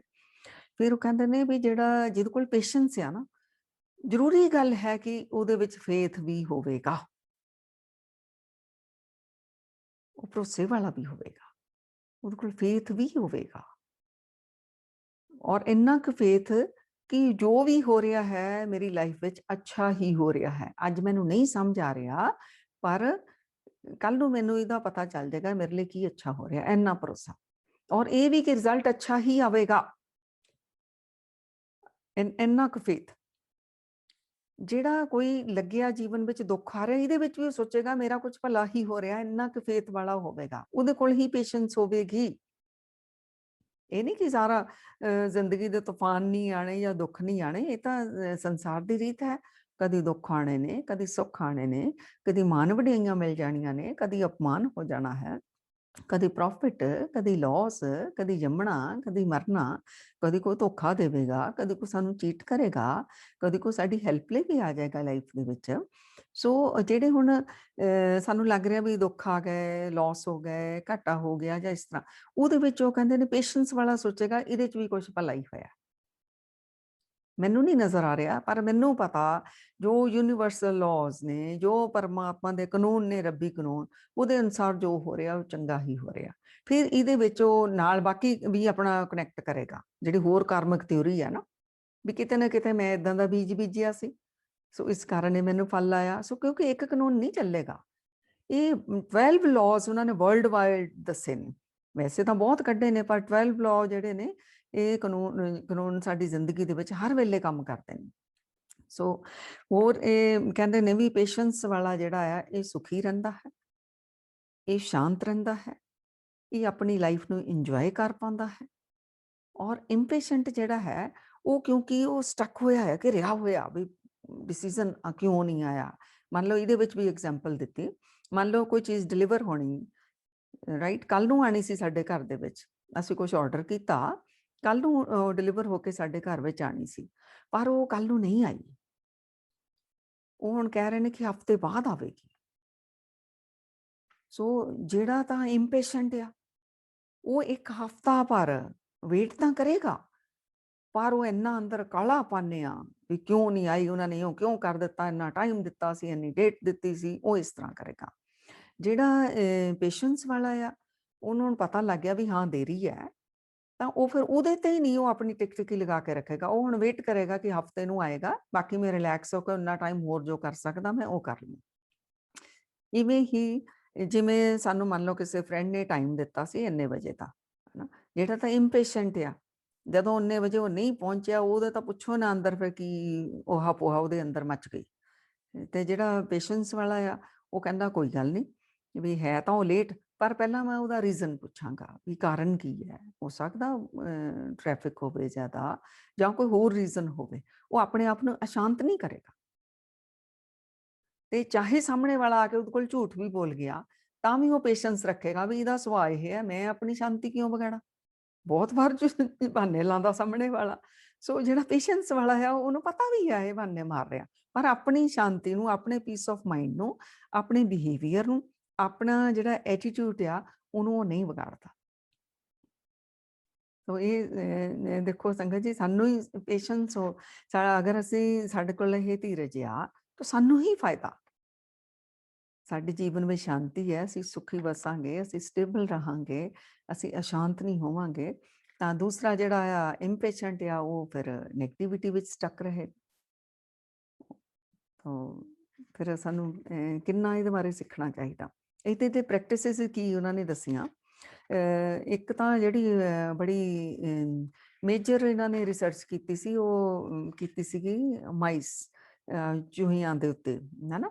ਇਹਨਾਂ ਦੇ ਉੱਤੇ ਇਹਨਾਂ ਨੇ ਕਰਕੇ ਦੇਖਿਆ ਸੀ ਕਿ ਇਹਨਾਂ ਵਿੱਚ ਕਿਹੜੀ ਚੀਜ਼ ਦੀ ਕਮੀ ਸੀ। ਜਿਹੜੇ ਇੰਪੇਸ਼ੈਂਟ ਸੀਗੇ ਉਹ ਸੈਰੋਟੋਨਿਨ ਦੀ, ਜਿਹੜੇ ਕੈਮੀਕਲ ਨੇ ਨਾ, 4 ਆਪਾਂ ਕੈਮੀਕਲਸ ਦੇਖਦੇ ਹਾਂ ਜਿਹੜੇ ਸਾਡੇ ਹੈਪੀਨੈਸ ਲਈ ਰਿਸਪੌਂਸੀਬਲ ਆ, ਜਿਹੜੇ ਐਂਟੀ ਡਿਪਰੈਸ਼ਨ ਨੇ, ਉਹ ਕੈਮੀਕਲਸ ਜਿਹੜੇ ਨੇ, ਉਹਦੇ ਵਿੱਚ ਜਿਹੜਾ ਸੈਰੋਟੋਨਿਨ ਆ, ਇਹ ਜਿਹੜੇ ਇੰਪੇਸ਼ੈਂਟ ਹੁੰਦੇ ਨੇ ਉਹਦੇ ਵਿੱਚ ਉਹਨਾਂ ਦੀ ਕਮੀ ਹੁੰਦੀ ਹੈ। ਉਹਨਾਂ ਨੇ ਉਹ ਦੇਖਿਆ ਸੀ ਕਿ ਉਹ ਪਤਾ ਸੀ ਜਿਹੜੀਆਂ ਮਾਈਸ ਸੀਗੀਆਂ ਵੀ ਉੱਥੇ ਹੀ ਜਿਹੜਾ ਆ ਰੋਜ਼ ਫੂਡ ਰੱਖਿਆ ਜਾਣਾ ਔਰ ਉਹ ਸੇਮ ਟਾਈਮ ਤੇ ਰੱਖਿਆ ਜਾਂਦਾ ਸੀਗਾ। ਲੇਕਿਨ ਜਿਹੜੇ ਪੇਸ਼ੈਂਟ ਸੀਗੇ, ਪੇਸ਼ੈਂਸ ਵਾਲੇ ਸੀਗੇ, ਉਹਨਾਂ ਨੂੰ ਪਤਾ ਸੀ ਵੀ ਉਨੇ ਵਜੇ ਰੱਖਿਆ ਜਾਣਾ ਤਾਂ ਉਨੇ ਵਜੇ ਉਧਰ ਨੂੰ ਫੂਡ ਖਾਣ ਦੇ ਲਈ ਜਾਂਦੇ ਸੀ। ਜਿਹੜੇ ਇੰਪੇਸ਼ੈਂਟ ਸੀਗੇ ਉਹ ਟੱਪੀ ਜਾਂਦੇ ਸੀ, ਬਾਰ-ਬਾਰ ਦੇਖ ਕੇ ਛਾਲਾਂ ਮਾਰੀ ਜਾਂਦੇ ਸੀ, ਕਦੋਂ ਫੂਡ ਆਏਗਾ, ਕਦੋਂ ਫੂਡ ਆਏਗਾ। ਤੇ ਜਦੋਂ ਫੂਡ ਵੀ ਰੱਖਿਆ ਆਂਦਾ ਸੀਗਾ ਤਾਂ ਉਹ ਟੱਪ ਕੇ ਪੈਂਦੇ ਸੀਗੇ, ਦੂਸਰੇ ਐਨ ਸਹਿਜ ਭਾਵ ਦੇ ਨਾਲ ਖਾਂਦੇ ਸੀਗੇ। ਫਿਰ ਉਹਨਾਂ ਨੇ ਇਹ ਤੇ ਰਿਸਰਚਸ ਕੀਤੀਆਂ ਵੀ ਕੀ ਕਾਰਨ? ਇੱਕੋ ਟਾਈਮ ਫੂਡ ਰੱਖਿਆ ਜਾਂਦਾ, ਇੱਕੋ ਜਗ੍ਹਾ ਇਹ ਪਾਲੇ ਗਏ, ਵੀ ਕੀ ਗੱਲ ਆ? ਫਿਰ ਉਹਨਾਂ ਦਾ ਜਦੋਂ ਟੈਸਟ ਕੀਤਾ ਪਤਾ ਚੱਲਿਆ ਇਹਨਾਂ ਵਿੱਚ ਸੈਰੋਟੋਨਿਨ ਦੀ ਕਮੀ ਹੈ। ਫਿਰ ਉਹਨਾਂ ਨੇ ਉਹਨਾਂ ਦੇ ਅੰਦਰ ਕੈਮੀਕਲ ਪਾਇਆ। ਜਦੋਂ ਕੈਮੀਕਲ ਪਾਇਆ ਉਹ ਵੀ ਉਸੇ ਤਰ੍ਹਾਂ ਹੀ ਹੋ ਗਏ। ਸੋ ਇਹ ਰਿਲੀਜ਼ ਕਿੱਥੋਂ ਹੁੰਦਾ ਹੈ ਕੈਮੀਕਲ ਸਾਡੀ ਲਾਈਫ ਦੇ ਵਿੱਚ? ਸਾਡੇ ਤਾਂ ਨੈਚੁਰਲ ਪਰਮਾਤਮਾ ਨੇ ਸਿਸਟਮ ਬਣਾਏ ਨੇ, ਇਹ ਸੇਵਾ ਵਿੱਚ ਰਿਲੀਜ਼ ਹੁੰਦਾ ਹੈ। ਜਦੋਂ ਕਲਿਆਣ ਦੀ ਭਾਵਨਾ ਹੁੰਦੀ, ਜਦੋਂ ਕਿਸੇ ਦੇ ਲਈ ਕੁਝ ਕਰਨ ਦੀ ਭਾਵਨਾ ਹੁੰਦੀ ਹੈ। ਹੁਣ ਦੇਖੋ, ਜਿਹਦੇ ਮਨ ਵਿੱਚ ਕਿਸੇ ਦੇ ਲਈ ਕਰਨ ਦੀ ਭਾਵਨਾ ਆ, ਕਲਿਆਣ ਦੀ ਆ, ਸੇਵਾ ਦੀ ਆ, ਮੰਨ ਲਓ ਆਪਾਂ ਲੰਗਰ ਹੀ ਵਰਤਾ ਰਹੇ ਹਾਂ, ਤਾਂ ਪਹਿਲਾਂ ਆਪ ਥੋੜੀ ਬੈਠ ਕੇ ਛਕਣ ਲੱਗ ਜਾਏਗਾ। ਨਿਕਲ ਗਿਆ ਨਾ ਅੰਦਰੋਂ, ਸੈਰੋਟੋਨਿਨ ਨੂੰ ਰਿਲੀਜ਼ ਹੋ ਗਿਆ ਵੀ ਪਹਿਲਾਂ ਦੂਸਰੇ ਛਕ ਲੈਣ, ਉਹ ਆ ਗਿਆ ਅੰਦਰ ਪੇਸ਼ੈਂਸ। ਸੇਵਾ ਵਾਲਾ ਪਹਿਲਾਂ ਸੇਵਾ ਕਰੇਗਾ, ਕਿਸੇ ਦੇ ਬੈਠਣ ਦਾ ਪ੍ਰਬੰਧ ਕਰੇਗਾ, ਸਾਰਾ ਕੁਝ ਕਰੇਗਾ, ਫਿਰ ਆਪ ਵਿੱਚ ਬੈਠੇਗਾ ਨਾ, ਜਿਹਦੇ ਵਿੱਚ ਇਹ ਭਾਵਨੀ ਹੈਗੀ ਆ। ਸੋ ਇਹ ਦੇਖੋ, ਇਹ ਸੇਵਾ, ਸਿਮਰਨ, ਇਹ ਦੋਨੋਂ ਚੀਜ਼ਾਂ ਸਾਡੀ ਲਾਈਫ ਦੇ ਸਿਧਾਂਤ ਨੇ ਜ਼ਿੰਦਗੀ ਦੇ। ਤਾਂ ਇਹੀ ਸਾਨੂੰ ਜਿਹੜੇ ਨੇ ਜ਼ਿੰਦਗੀ ਦੇ ਆਨੰਦ ਵੱਲ ਲੈ ਕੇ ਜਾਂਦੇ ਨੇ। ਅਸੀਂ ਗੁਰਬਾਣੀ ਵਿੱਚੋਂ ਵੀ ਦੇਖਦੇ ਹਾਂ, ਫਿਰ ਅਸੀਂ ਪ੍ਰੈਕਟਿਸਿਸ ਦੇਖਾਂਗੇ। ਗੁਰਬਾਣੀ ਵਿੱਚ ਮਹਾਰਾਜ ਜੀ ਕਹਿੰਦੇ ਨੇ ਇਹ ਧੀਰਜ ਸਾਨੂੰ ਕਿਉਂ ਨਹੀਂ ਆਉਂਦਾ, ਪੇਸ਼ੈਂਸ ਕਿਉਂ ਨਹੀਂ ਆਉਂਦਾ? ਗੁਰੂ ਨਾਨਕ ਸੱਚੇ ਪਾਤਸ਼ਾਹ ਜੀ ਕਹਿੰਦੇ ਨੇ, ਅੰਤਰ ਪੰਜ ਅਗਨ ਕਿਉਂ ਧੀਰਜ ਧੀਜੈ। 5 ਤਰ੍ਹਾਂ ਦੇ ਆ ਜਿਹੜੀ ਅੰਦਰ ਵਿਕਾਰ ਸਾਨੂੰ ਚਿੰਬੜੇ ਹੋਏ ਨੇ, ਤਾਂ ਕਿਉਂ ਧੀਰਜ ਆਊਗਾ? ਅੰਤਰ ਚੋਰ ਕਿਉਂ ਸਾਧ ਲੀਜੈ, ਗੁਰਮੁਖ ਹੋਏ ਕਾਇਆ ਗੜ ਲੀਜੈ। ਅੰਤਰ ਇਹ ਤਾਂ ਚੋਰੀ ਕਰੀ ਜਾਂਦੇ ਨੇ, ਕਾਮ, ਕ੍ਰੋਧ, ਲੋਭ, ਮੋਹ, ਅਹੰਕਾਰ, ਇਹ ਸਾਨੂੰ ਧੀਰਜ ਵਿੱਚ ਆਉਣ ਹੀ ਨਹੀਂ ਦਿੰਦੇ। ਹੁਣ ਜਿਹੜਾ ਕਾਮ ਵਾਲਾ ਆ, ਕਾਮ ਦਾ ਮਤਲਬ ਇਕੱਲਾ ਫਿਜ਼ੀਕਲ ਨਹੀਂ ਆ, ਕਾਮਨਾ। ਤਾਂ ਉਹ ਕਹੇਗਾ ਕਾਹਲੀ ਨਾਲ ਮੈਨੂੰ ਮਿਲ ਜਾਵੇ, ਕਾਹਲੀ ਨਾਲ ਮਿਲ ਜਾਵੇ। ਤੇ ਜਿਹੜਾ ਜਿਹਦੇ ਕੋਲ ਭਰੋਸਾ ਆ, ਉਹ ਕਹਿੰਦਾ ਵੀ ਰੱਬ ਨੇ ਦੇ ਦੇਣਾ, ਜਦੋਂ ਦੇ ਦੇਣਾ ਉਹ ਵੇਟ ਕਰਦਾ। ਸੋ ਇਹ ਦੇਖੋ, ਇਹ ਵਿਕਾਰ ਹੀ ਜਿਹੜੇ ਸਾਨੂੰ ਧੀਰਜ ਨਹੀਂ ਗੁਰੂ ਮਹਾਰਾਜ ਜੀ ਕਰਨ ਦਿੰਦੇ। ਪਰ ਜਿਹੜਾ ਗੁਰੂ ਦੀ ਮੱਤ ਲੈ ਲੈਂਦਾ, ਗੁਰਮੁਖ ਜਿਹੜਾ ਆ, ਉਹ ਆਪਣਾ ਕਿਲਾ ਜਿੱਤ ਲੈਂਦਾ, ਇਹਨਾਂ 5 ਵਿਕਾਰਾਂ ਤੇ ਕਾਬੂ ਪਾ ਲੈਂਦਾ। ਕਿਵੇਂ ਪਾਉਂਦਾ ਹੁਣੇ ਵੀ ਦੱਸਿਆ ਗੁਰੂ ਅਰਜਨ ਦੇਵ ਜੀ ਨੇ, ਕਹਿੰਦੇ ਕਰ ਕਿਰਪਾ ਸੰਤ ਮਿਲੇ ਮੋਹੇ, ਤਿੰਨ ਤੇ ਧੀਰਜ ਪਾਇਆ। ਗੁਰੂ ਨੇ, ਪਰਮਾਤਮਾ ਨੇ ਕਿਰਪਾ ਕੀਤੀ, ਮੈਨੂੰ ਗੁਰੂ ਮਿਲ ਗਿਆ, ਸੰਤ ਰੂਪ ਗੁਰੂ ਮਿਲ ਗਿਆ। ਫਿਰ ਕੀ ਕਿਹਾ? ਸੰਤੀ ਮੰਤ ਦਿਓ ਮੋਹ ਨਿਰਭਉ, ਗੁਰ ਕਾ ਸ਼ਬਦ ਕਮਾਇਆ। ਗੁਰੂ ਰੂਪ ਸੰਤ ਨੇ ਕੀ ਕੀਤਾ, ਮੈਨੂੰ ਨਿਰਭਉ ਦਾ ਮੰਤਰ ਦੇ ਦਿੱਤਾ, ਪਰਮਾਤਮਾ ਦਾ ਉਹਦੇ ਨਾਲ ਜੋੜ ਦਿੱਤਾ ਹੈ। ਤਾਂ ਫਿਰ ਕੀ ਹੋਇਆ, ਮੈਂ ਗੁਰੂ ਦਾ ਸ਼ਬਦ ਕਮਾ ਲਿਆ, ਮੈਨੂੰ ਗੁਰੂ ਦਾ ਬਚਨ ਮੰਨ ਲਿਆ, ਉੱਤੇ ਚੱਲਣ ਲੱਗ ਗਿਆ। ਫਿਰ ਜੀਤ ਲਏ ਉਹ ਮਹਾ ਵਿਖਾਦੀ, ਆ 5 ਵਿਕਾਰ ਜਿਹੜੇ ਫਿਰ ਮੈਂ ਜਿੱਤ ਲਏ। ਸਹਿਜ ਸੁਹੇਲੀ ਬਾਣੀ, ਕਹੋ ਨਾਨਕ ਮਨ ਭਇਆ ਪ੍ਰਗਾਸਾ, ਪਾਇਆ ਪਦ ਨਿਰਵਾਣੀ। ਮਨ ਵਿੱਚ ਮੇਰੇ ਚਾਨਣ ਹੋ ਗਿਆ, ਗਿਆਨ ਸੱਚਾ ਜਾਗਰਤ ਹੋ ਗਿਆ, ਮੈਂ ਤਾਂ ਨਿਰਵਾਣ ਪਦ ਨੂੰ ਪ੍ਰਾਪਤ ਕਰ ਲਿਆ, ਜਿੱਥੇ ਹੁਣ ਨਾ ਜੰਮਣਾ ਤੇ ਨਾ ਫਿਰ ਮਰਨਾ, ਉੱਥੇ ਫਿਰ ਮੈਂ ਪਹੁੰਚ ਗਈ। ਇਹ ਗੁਰੂ ਦੀ ਕਿਰਪਾ। ਇਹ ਗੁਰੂ ਫਿਰ ਸੇਵਾ ਤੇ ਸਿਮਰਨ ਸਿਖਾਉਂਦਾ ਹੀ ਸਿਖਾਉਂਦਾ ਹੈ। ਗੁਰੂ ਕਹਿੰਦਾ ਪਰਮਾਤਮਾ ਨਾਲ ਕਨੈਕਸ਼ਨ ਰੱਖ ਆਪਣਾ, ਜਿਵੇਂ ਇਹ ਵੀ ਕਹਿੰਦੇ ਨੇ ਉਦੋਂ ਫੇਥ ਹੋਏਗਾ ਜਿਹਦੇ ਕੋਲ ਪੇਸ਼ੈਂਸ ਆ। ਸੋ ਇਹ ਦੇਖੋ, ਔਰ ਸੁਖਮਨੀ ਸਾਹਿਬ ਦੀ ਬਾਣੀ ਦੇ ਵਿੱਚ ਅਗਰ ਬ੍ਰਹਮ ਗਿਆਨੀ ਦੀ ਅਵਸਥਾ ਕਿਸੇ ਨੇ ਪਾਣੀ ਆ ਤਾਂ ਬ੍ਰਹਮ ਗਿਆਨੀ ਦੀ ਅਵਸਥਾ ਕੀ ਹੈ?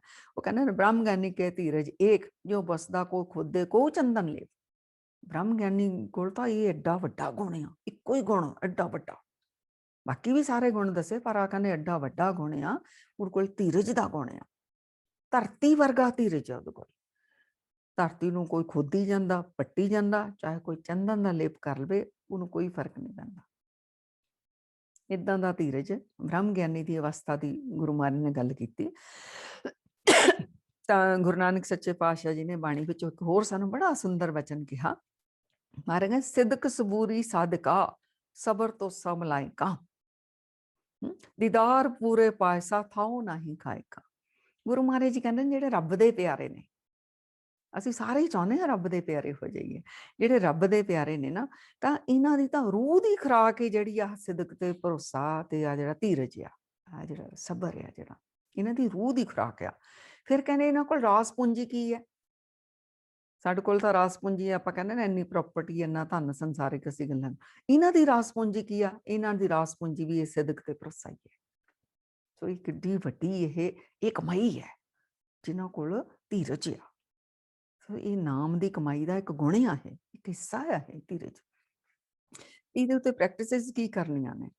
ਇਹ ਕਹਿੰਦੇ ਨੇ ਸਭ ਤੋਂ ਪਹਿਲਾਂ ਵੀ ਤੁਸੀਂ ਡਿਸੀਜ਼ਨ ਜਦੋਂ ਵੀ ਕੋਈ ਲੈਣਾ ਨਾ, ਉਹਦਾ ਜਿਹੜਾ ਆ ਰਿਜ਼ਲਟ ਦੇਖੋ। 1 ਸਾਲ ਬਾਅਦ ਜੋ ਅੱਜ ਮੈਂ ਡਿਸੀਜ਼ਨ ਲੈਣਾ, ਇਹਦਾ ਜੋ ਰਿਜ਼ਲਟ ਅੱਜ ਆ ਜਾਣਾ ਆ, 1 ਸਾਲ ਬਾਅਦ ਇਹਦਾ ਮੇਰੇ ਲਾਈਫ ਦੇ ਉੱਤੇ ਕੀ ਇਫੈਕਟ ਪਵੇਗਾ, 2 ਸਾਲ ਬਾਅਦ ਕੀ ਪਵੇਗਾ, 3 ਸਾਲਾਂ ਬਾਅਦ ਕੀ ਪਵੇਗਾ, 5 ਸਾਲਾਂ ਬਾਅਦ ਕੀ ਪਵੇਗਾ।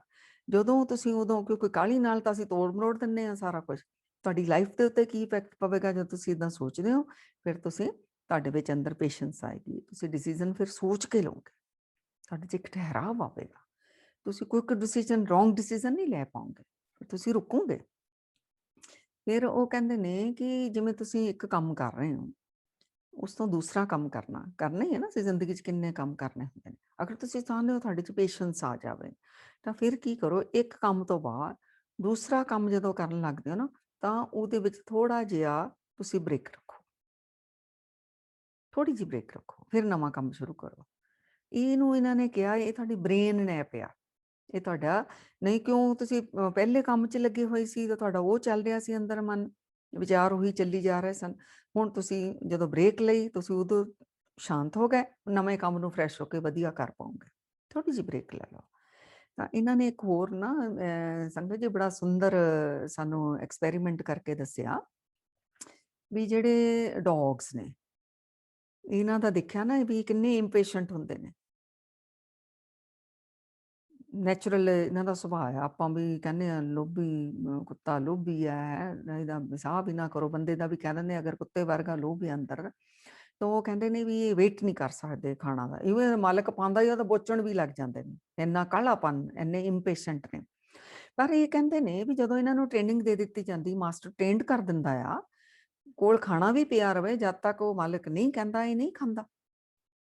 ਵੀ ਅਗਰ ਕੁੱਤੇ ਟ੍ਰੇਨਡ ਹੋ ਸਕਦੇ ਨੇ, ਡੌਗਸ ਟ੍ਰੇਨਡ ਹੋ ਸਕਦੇ ਨੇ, ਬੰਦਾ ਕਿਉਂ ਨਹੀਂ ਹੋ ਸਕਦਾ? ਬੰਦਾ ਤਾਂ ਕੁੱਤਿਆਂ ਨੂੰ ਟ੍ਰੇਨਡ ਕਰ ਦਿੰਦਾ। ਉਹ ਕਹਿੰਦੇ ਉਹਨਾਂ ਨੂੰ ਕਿਵੇਂ ਟ੍ਰੇਨਿੰਗ ਦਿੱਤੀ ਜਾਂਦੀ ਆ ਵੀ ਉਹਨਾਂ ਕੋਲ ਫੂਡ ਰੱਖ ਕੇ ਜਦੋਂ ਖਾਣ ਲੱਗਦਾ, ਉਹਨੂੰ ਕਹਿੰਦਾ, ਉਹਦਾ ਮਾਲਕ ਕਹਿੰਦਾ ਵੇਟ ਵੇਟ ਵੇਟ, ਜਾਂ ਜਿਹੜਾ ਵੀ ਟ੍ਰੇਨਰ ਆ, ਤਾਂ ਹੌਲੀ ਹੌਲੀ ਕਰਕੇ ਉਹਦੀ ਪ੍ਰੈਕਟਿਸ ਹੋ ਜਾਂਦੀ, ਉਹ ਵੇਟ ਕਰਨ ਲੱਗ ਜਾਂਦਾ। ਹੁਣ ਨਹੀਂ ਉਹ ਐਵੇਂ ਕਾਹਲੀ ਦੇ ਨਾਲ ਖਾਂਦਾ। ਤੋ ਫਿਰ ਉਹਦੇ ਵਿੱਚ ਪੇਸ਼ੈਂਸ ਆ ਜਾਂਦੀ ਹੈ, ਅੰਦਰ ਉਹਦਾ ਕਾਲਾਪਨ ਖਤਮ ਹੋ ਜਾਂਦਾ। ਤਾਂ ਇਵੇਂ ਹੀ ਉਹ ਕਹਿੰਦੇ ਨੇ ਉਹਦੇ ਬਹੁਤ ਸਾਰੀਆਂ ਹੋਰ ਵੀ ਇਹਨਾਂ ਨੇ ਕਿਹਾ ਆਪਾਂ ਹੀ ਚਲੋ ਲੈ ਲੈਂਦੇ, ਇਸ ਤਰ੍ਹਾਂ ਹੀ ਉਹ ਕਹਿੰਦੇ ਤੁਸੀਂ ਅਗਰ ਚਾਹੁੰਦੇ ਹੋ ਤੁਹਾਡੇ ਵਿੱਚ ਜਿਹੜਾ ਤੁਸੀਂ ਪੇਸ਼ੈਂਟ ਹੋ ਜਾਓ, ਪੇਸ਼ੈਂਸ ਵੱਧ ਜਾਵੇ, ਫਿਰ ਤੁਸੀਂ ਕੀ ਕਰੋ, ਜਦੋਂ ਵੀ ਖਾਣਾ ਰੱਖਿਆ ਟੇਬਲ ਤੇ, ਚਾਹੇ ਤੁਹਾਨੂੰ ਕਿਸੇ ਨੇ ਪਰੋਸਿਆ ਜਾਂ ਖੁਦ ਹੀ ਤੁਸੀਂ ਪਾ ਕੇ ਖਾਣ ਲੱਗੇ, ਇੱਕਦਮ ਨਾ ਖਾਓ। ਤਾਂ ਇਹਦੇ ਲਈ ਸਾਡੇ ਕੋਲ ਤਾਂ ਬਹੁਤ ਹੀ ਅੱਛਾ ਪਹਿਲਾਂ ਹੀ ਇਹ ਸੋਲੂਸ਼ਨ ਹੈ। ਉਹਨਾਂ ਨੇ ਵੀ ਰਿਸਰਚਰਸ ਵੀ ਇਹੀ ਕਹਿੰਦੀਆਂ ਤੁਸੀਂ ਪ੍ਰੇ ਕਰੋ 1 ਮਿੰਟ ਦੇ ਲਈ। ਤੇ ਸਾਡੇ ਕੋਲ ਤਾਂ ਬਣਿਆ ਹੀ ਆ ਸਿਧਾਂਤ ਕਿ ਪਹਿਲਾਂ ਪਰਮਾਤਮਾ ਦਾ ਸ਼ੁਕਰ ਕਰੋ ਭਾਈ, ਫਿਰ ਛਕੋ। ਕਈ ਤਾਂ ਪਹਿਲਾਂ ਇੱਕ ਵਾਰ ਮੂਲ ਮੰਤਰ ਦਾ ਪਾਠ ਕਰਕੇ ਛਕਦੇ ਨੇ, ਤੇ ਉਹ ਫਿਰ ਕੀ ਹੋਇਆ, ਤੁਹਾਡੇ ਚ ਕੋਈ ਕਾਹਲੀ ਨਹੀਂ, ਮੈਨੂੰ ਫਟਾਫਟ ਖਾ ਲਵਾਂ। ਤਾਂ ਸੁਭਾਅ ਇਹੋ ਜਿਹਾ ਬਣ ਗਿਆ। ਅਗਰ ਅਗਰ ਤੁਹਾਡੇ ਫਿਰ ਸਬਰ ਆਉਣ ਲੱਗ ਗਿਆ, ਕਿ ਧੀਰਜ ਆਉਣ ਲੱਗ ਗਿਆ, ਪਤਾ ਹੈ ਮਿਲਣਾ ਹੀ ਹੈ, ਤਾਂ ਉਹ ਕਹਿੰਦੇ ਜਿੰਨਾ ਜਿੰਨਾ ਤੁਸੀਂ ਹਰ ਜਿਹੜਾ ਇਸ ਤਰ੍ਹਾਂ ਤੁਸੀਂ ਕਰਨ ਲੱਗ ਜਾਓ, ਜਿੰਨੀ ਵਾਰ 3-4 ਵਾਰ 5 ਵਾਰ ਵੀ ਦਿਨ ਵਿੱਚ ਕੁਛ ਨਾ ਕੁਛ ਖਾਂਦੇ ਆ, ਤਾਂ ਤੁਸੀਂ ਪਾਣੀ ਵੀ ਪੀਣਾ, ਤਾਂ ਤੁਸੀਂ ਪਹਿਲਾਂ ਪ੍ਰੇ ਕਰੋ 1 ਮਿੰਟ ਲਈ। 1 ਮਿੰਟ ਦਾ ਮਤਲਬ 1 ਮਿੰਟ ਨਹੀਂ, ਥੋੜਾ ਟਾਈਮ ਰੁਕੋ, ਅੱਧਾ ਮਿੰਟ ਵੀ ਹੋ ਸਕਦਾ, ਤਾਂ ਕਿ ਤੁਸੀਂ ਤੁਹਾਡੇ ਵਿੱਚ ਇੱਕ ਕਾਹਲਾਪਨ ਜਿਹੜਾ ਉਹ ਜਾਣਾ ਸ਼ੁਰੂ ਹੋ ਜਾਵੇ। ਕਰਦਿਆਂ ਕਹਿੰਦੇ ਇਸੀ ਪ੍ਰੈਕਟਿਸ ਤੋਂ ਤੁਹਾਡਾ ਕਿੰਨੇ ਹੋਰ ਵੀ ਜਿਹੜਾ ਆ, ਇਕੱਲਾ ਇਹ ਨਹੀਂ ਵੀ ਖਾਣ ਵੇਲੇ ਪੇਸ਼ੈਂਸ ਆਣੀ ਆ, ਤੁਹਾਡਾ ਪੇਸ਼ੈਂਸ ਵਾਲਾ ਸੁਭਾਅ ਬਣ ਜਾਏਗਾ, ਤੁਹਾਡੇ ਵਿੱਚ ਇਹ ਵਧੀ ਜਾਵੇਗਾ। ਤੇ ਹੋਰ ਅਗਲੀ ਪ੍ਰੈਕਟਿਸ ਉਹਨਾਂ ਨੇ ਕੀ ਕਿਹਾ, ਉਹ ਕਹਿੰਦੇ ਨੇ ਵੀ ਤੁਸੀਂ ਇਦਾਂ ਦਾ ਵੀ ਸੁਭਾਅ ਬਣਾਓ ਵੀ ਸਾਹਮਣੇ ਵਾਲੇ ਦੀ ਗੱਲ ਸੁਣੋ। ਆਪਣਾ ਹੀ ਡਿਸੀਜ਼ਨ ਕਈ ਵਾਰ ਅਸੀਂ ਥੋਪ ਦਿੰਦੇ ਆ, ਸਾਹਮਣੇ ਵਾਲਾ ਕੀ ਕਹਿਣਾ ਚਾਹੁੰਦਾ ਆ। ਮੰਨ ਲਓ ਇਹਦੇ ਵਿੱਚ ਫਿਰ ਉਹਨਾਂ ਨੇ ਕਿਹਾ ਵੀ ਤੁਹਾਡੇ ਫਰੈਂਡ ਨੇ ਤੁਹਾਨੂੰ ਟਾਈਮ ਦਿੱਤਾ ਸੀ, ਤਾਂ ਤੁਸੀਂ ਜਦੋਂ ਆਇਆ ਤੁਸੀਂ ਇੱਕਦਮ ਉਹਨੂੰ ਗੁੱਸੇ ਹੋ ਗਏ ਔਰ ਉਹਨਾਂ ਨਾਲ ਨਾਰਾਜ਼ ਹੋ ਕੇ ਚਲੇ ਗਏ। ਜੋ ਡਿਨਰ ਖਾਣਾ ਸੀ ਜਾਂ ਕਿਤੇ ਘੁੰਮਣ ਜਾਣਾ ਸੀ ਤੁਸੀਂ ਗਏ ਨਹੀਂ, ਕਿਉਂਕਿ ਤੁਸੀਂ ਇੰਪੇਸ਼ੈਂਟ ਹੋ ਗਏ ਸੀਗੇ। ਪਹਿਲਾਂ ਉਹਨੂੰ ਲਿਸਨ ਤਾਂ ਕਰੋ ਕੀ ਕਹਿ ਰਿਹਾ ਹੈ, ਹੋ ਸਕਦਾ ਉਹਦੀ ਕੋਈ ਮਜਬੂਰੀ ਹੋਵੇ, ਕੁਛ ਵੀ ਹੋਵੇ। ਤਾਂ ਇਸ ਤਰ੍ਹਾਂ ਹੀ ਉਹ ਕਹਿੰਦੇ ਅਗਰ ਤੁਸੀਂ ਵੀ ਟ੍ਰੈਫਿਕ ਜੈਮ ਦੇ ਵਿੱਚ ਹੋ, ਤਾਂ ਇੰਪੇਸ਼ੈਂਟ ਹੋਣ ਦੀ ਬਜਾਏ ਤਾਂ ਤੁਸੀਂ ਫਿਰ ਉਦੋਂ ਪ੍ਰੇਅਰ ਕਰਨ ਲੱਗ ਜਾਓ, ਜਾਂ ਕੋਈ ਚੰਗੀ ਗੱਲ ਜਿਹੜੀ ਆ ਉਹ ਸੋਚੋ ਜਿਹਦੇ ਨਾਲ ਤੁਹਾਡਾ ਮੂਡ ਖੁਸ਼ ਹੋਵੇ। ਕਾਹਲਾਪਨ ਨਾ ਕਰੋ। ਸੋ ਉਹ ਕਹਿੰਦੇ ਰੈੱਡ ਲਾਈਟ ਤਾਂ ਹਮੇਸ਼ਾ ਸਾਨੂੰ ਇਹੀ ਸਿਖਾਉਂਦੀ ਆ ਵੀ ਪੇਸ਼ੈਂਸ ਵਿੱਚ ਰਹੋ, ਇਹ ਉਨੇ ਟਾਈਮ ਬਾਅਦ ਗ੍ਰੀਨ ਹੋਣੀ ਆ, ਤੁਹਾਡੇ ਕਾਹਲੀਪਨ ਨਾਲ ਨਹੀਂ ਇਹਨੇ ਰੈੱਡ ਨੇ ਜਿਹੜਾ ਗ੍ਰੀਨ ਹੋ ਜਾਣਾ। ਸੋ ਉਹ ਉਦੋਂ ਤੁਸੀਂ ਰੈੱਡ ਸਾਈਨ ਦੇਖ ਕੇ ਵੀ ਨਾ ਆਪਣੇ ਆਪ ਨੂੰ ਪੇਸ਼ੈਂਸ ਵਿੱਚ ਰੱਖਿਆ ਕਰੋ, ਮੈਂ ਕਾਹਲੀ ਨਹੀਂ ਪਾਣੀ, ਜਦੋਂ ਇਹਨੇ ਹੋਣਾ ਉਦੋਂ ਹੀ ਹੋਣਾ ਹੈ। ਉਹ ਵੀ ਤੁਹਾਨੂੰ ਬਹੁਤ ਸਾਰਾ ਪੇਸ਼ੈਂਸ ਤੁਹਾਡੇ ਅੰਦਰ ਆਈ ਜਾਵੇਗੀ। ਫਿਰ ਐਕਸਰਸਾਈਜ਼ਸ ਦੱਸੀਆਂ ਵੀ ਰੈਗੂਲਰ ਸਟ੍ਰੈਚਿੰਗ ਜਿਹੜੀ ਹੈ, ਇਹ ਤੁਹਾਡੇ ਅੰਦਰ ਪੇਸ਼ੈਂਸ ਲੈ ਕੇ ਆਉਂਦੀ ਹੀ ਆਉਂਦੀ ਹੈ। ਇਹ ਜ਼ਰੂਰ ਕਰੋ ਤੁਸੀਂ ਸਟ੍ਰੈਚਿੰਗ ਐਕਸਰਸਾਈਜ਼ਸ ਜਿਹੜੀਆਂ ਨੇ। ਔਰ ਦੂਸਰਾ ਹੈਗਾ ਬ੍ਰੈਥ, ਸਾਹ। ਸੋ ਬਰੀਥਿੰਗ ਐਕਸਰਸਾਈਜ਼ ਇਹ ਤੁਸੀਂ ਜ਼ਰੂਰ ਕਰੋ। ਉਹ ਕਹਿੰਦੇ ਨੇ ਕੀ ਕਰੋ, ਜਦੋਂ ਤੁਸੀਂ ਇੰਪੇਸ਼ੈਂਟ ਹੋਏ ਹੁੰਦੇ, ਹੌਲੀ ਹੌਲੀ ਗਹਿਰਾ ਲੰਬਾ ਅੰਦਰ ਸਾਹ ਭਰੋ ਔਰ ਹੌਲੀ ਹੌਲੀ ਗਹਿਰਾ ਲੰਬਾ ਸਾਹ ਛੱਡੋ। ਜਦੋਂ ਤੁਸੀਂ ਇੰਪੇਸ਼ੈਂਟ ਹੁੰਦੇ ਹੋ, ਕਾਹਲੀ ਕਾਹਲੀ ਤੁਹਾਡੇ ਤੇਜ਼ ਸਾਹ ਚੱਲ ਰਹੇ ਹੁੰਦੇ ਨੇ, ਤਾਂ ਹੌਲੀ ਹੌਲੀ ਸਾਹ ਛੱਡੋਗੇ, ਭਰੋਗੇ, ਤਾਂ ਕੀ ਹੋਏਗਾ, ਤੁਹਾਡਾ ਮਨ ਸ਼ਾਂਤ ਹੋਣ ਲੱਗ ਜਾਏਗਾ, ਤੁਸੀਂ ਪ੍ਰੈਜ਼ੈਂਟ ਵਿੱਚ ਆ ਜਾਓਗੇ, ਆਪਣੇ ਕੋਲ ਆ ਜਾਓਗੇ। ਥੋੜਾ ਹੋਰ ਇਹਦੀ ਪ੍ਰੈਕਟਿਸ ਵਧਾ ਲਓ, ਸਾਹ ਭਰੋ, ਉਹਨੂੰ ਹੋਲਡ ਕਰੋ ਔਰ ਕਹੋ ਵੇਟ ਵੇਟ ਵੇਟ। ਜਿਹੜਾ ਮਨ ਤੇਰਾ ਅੰਦਰ ਡਿਸੀਜ਼ਨ ਮੰਗ ਰਿਹਾ ਨਾ ਕਾਹਲੀ ਦੇ ਨਾਲ, ਹਨਾ, ਕੋਈ ਰਿਜ਼ਲਟ ਮੰਗ ਰਿਹਾ, ਉਹ ਨਾ ਮੰਗੋ। ਫਿਰ ਤੁਸੀਂ ਕਹੋ ਵੇਟ ਵੇਟ ਵੇਟ, ਰਿਜ਼ਲਟ ਤਾਂ ਆ ਹੀ ਜਾਣਾ ਜਦੋਂ ਆਣਾ ਹੈ। ਸੋ ਇਸ ਤਰ੍ਹਾਂ ਉਹ ਕਹਿੰਦੇ ਨੇ ਹੋਲਡ ਕਰਕੇ ਵੀ ਤੁਸੀਂ ਥੋੜਾ ਜਿਹਾ ਕਰ ਸਕਦੇ ਹੋ। ਤਾਂ ਇੱਕ ਹੋਰ, ਅਗਰ ਇਹ ਵੀ ਨਹੀਂ ਕੰਮ ਬਣ ਰਿਹਾ, ਤੁਸੀਂ ਸਾਹ ਵੀ ਭਰੀ ਜਾਂਦੇ ਹੋ, ਫਿਰ ਵੀ ਉਸੇ ਇਰੀਟੇਸ਼ਨ ਵਿੱਚੋਂ ਨਹੀਂ ਤੁਹਾਡਾ, ਫਿਰ ਤੁਸੀਂ ਹੋਰ ਕੀ ਕਰੋ, ਤਾਂ ਉਲਟੀ ਕਾਊਂਟਿੰਗ ਕਰੋ, ਬੈਕ ਕਾਊਂਟਿੰਗ 10 to 1। ਸੋ ਕਿਉਂਕਿ ਉਹ ਕਹਿੰਦੇ ਜਿਹੜੀ ਸਿੱਧੀ ਕਾਊਂਟਿੰਗ ਨਹੀਂ ਕਰਨੀ 1 to 10, ਇਹ ਤਾਂ ਸਾਡਾ ਸਬਕੌਂਸ਼ੀਅਸ ਮਾਈਂਡ ਫਟਾਫਟ ਕਰ ਜਾਂਦਾ ਹੈ।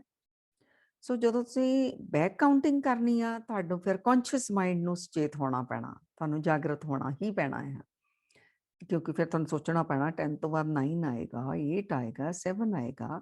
ਔਰ ਹੋਰ ਵੀ ਉਹ ਕਹਿੰਦੇ ਨਾਲ ਨਾਲ ਲਿਖੋ ਵੀ ਮਨ ਵਿੱਚ 10, ਬਿਲਕੁਲ ਤੁਸੀਂ ਪ੍ਰੈਜ਼ੈਂਟ ਵਿੱਚ ਆ ਜਾਓਗੇ। ਔਰ ਜਿਹੜੀ ਤੁਹਾਡੇ ਅੰਦਰ ਇਰੀਟੇਸ਼ਨ ਸੀ, ਇਹ ਗੁੱਸਾ ਵੀ ਤੁਹਾਨੂੰ ਚੜ੍ਹਿਆ, ਸਭ ਤੋਂ ਤੁਸੀਂ ਇੱਕਦਮ ਜਿਹੜਾ ਹੈ ਉਹ ਰਿਲੀਜ਼ ਹੋ ਜਾਏਗਾ ਅੰਦਰੋਂ। ਸੋ ਇਹ ਪ੍ਰੈਕਟਿਸਿਸ ਆਪ ਜੀ ਵੀ ਕਰਕੇ ਦੇਖੋ। ਫਿਰ ਬਹੁਤ ਇੱਕ ਇਹ ਜ਼ਿੰਦਗੀ ਦਾ ਸਿਧਾਂਤ ਦੇਖੋ, ਬਹੁਤ ਸਾਰੀਆਂ ਚੀਜ਼ਾਂ ਸਾਡੇ ਹੱਥ ਵਿੱਚ ਨਹੀਂ,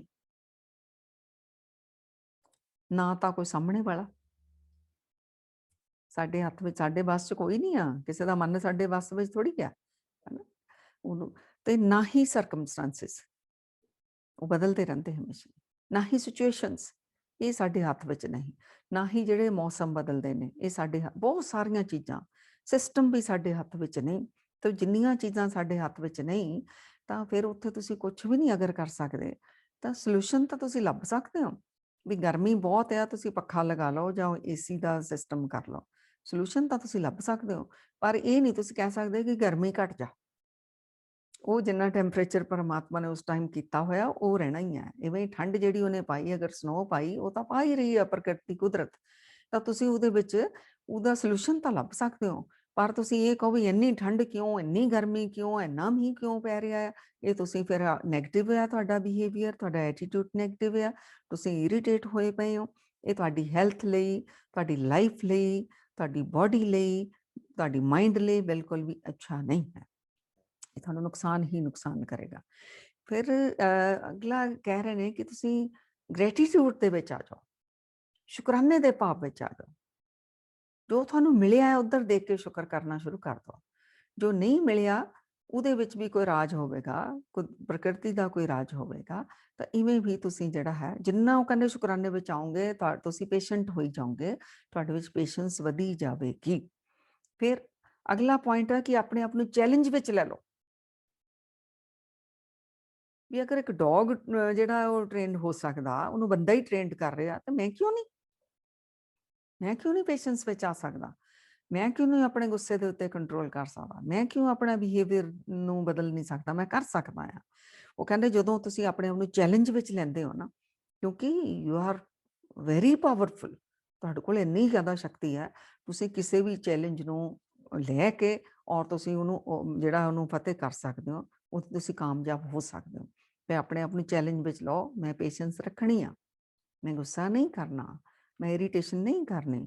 ਉਹਦੇ ਲਈ ਫਿਰ ਉਹ ਕਹਿੰਦੇ ਤੁਹਾਨੂੰ ਫੋਕਸ ਵੀ ਕਰਨਾ ਪੈਣਾ। ਮੰਨ ਲਓ ਹੁਣ ਸੁਭਾਅ ਬਣਿਆ, ਇੱਕਦਮ ਗੁੱਸਾ ਤਾਂ ਆ ਗਿਆ, ਅੰਦਰ ਇਰੀਟੇਟ ਤਾਂ ਹੋ ਗਏ, ਉਦੋਂ ਆਪਣਾ ਚੈਲੰਜ ਯਾਦ ਕਰੋ ਵੀ ਮੈਂ ਤਾਂ ਚੈਲੰਜ ਕੀਤਾ ਹੋਇਆ।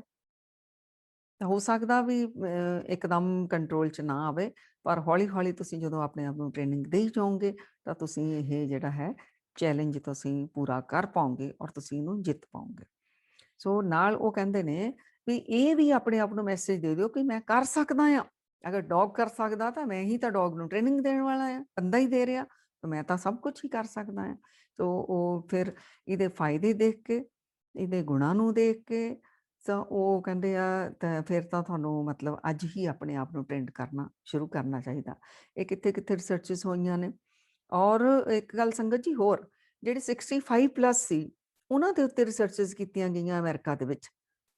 ਪਹਿਲਾਂ ਕੀਤੀਆਂ ਸੀ 2010 ਲੋਕਾਂ ਦੇ ਉੱਤੇ ਜਿਹੜੇ 65 ਪਲੱਸ ਸਨ, ਸੀਨੀਅਰ ਸਿਟੀਜ਼ਨ ਸਨ ਜਿਹੜੇ। ਉਹ ਹੈਰਾਨ ਹੀ ਰਹਿ ਗਏ ਰਿਸਰਚਸ ਕਰਕੇ।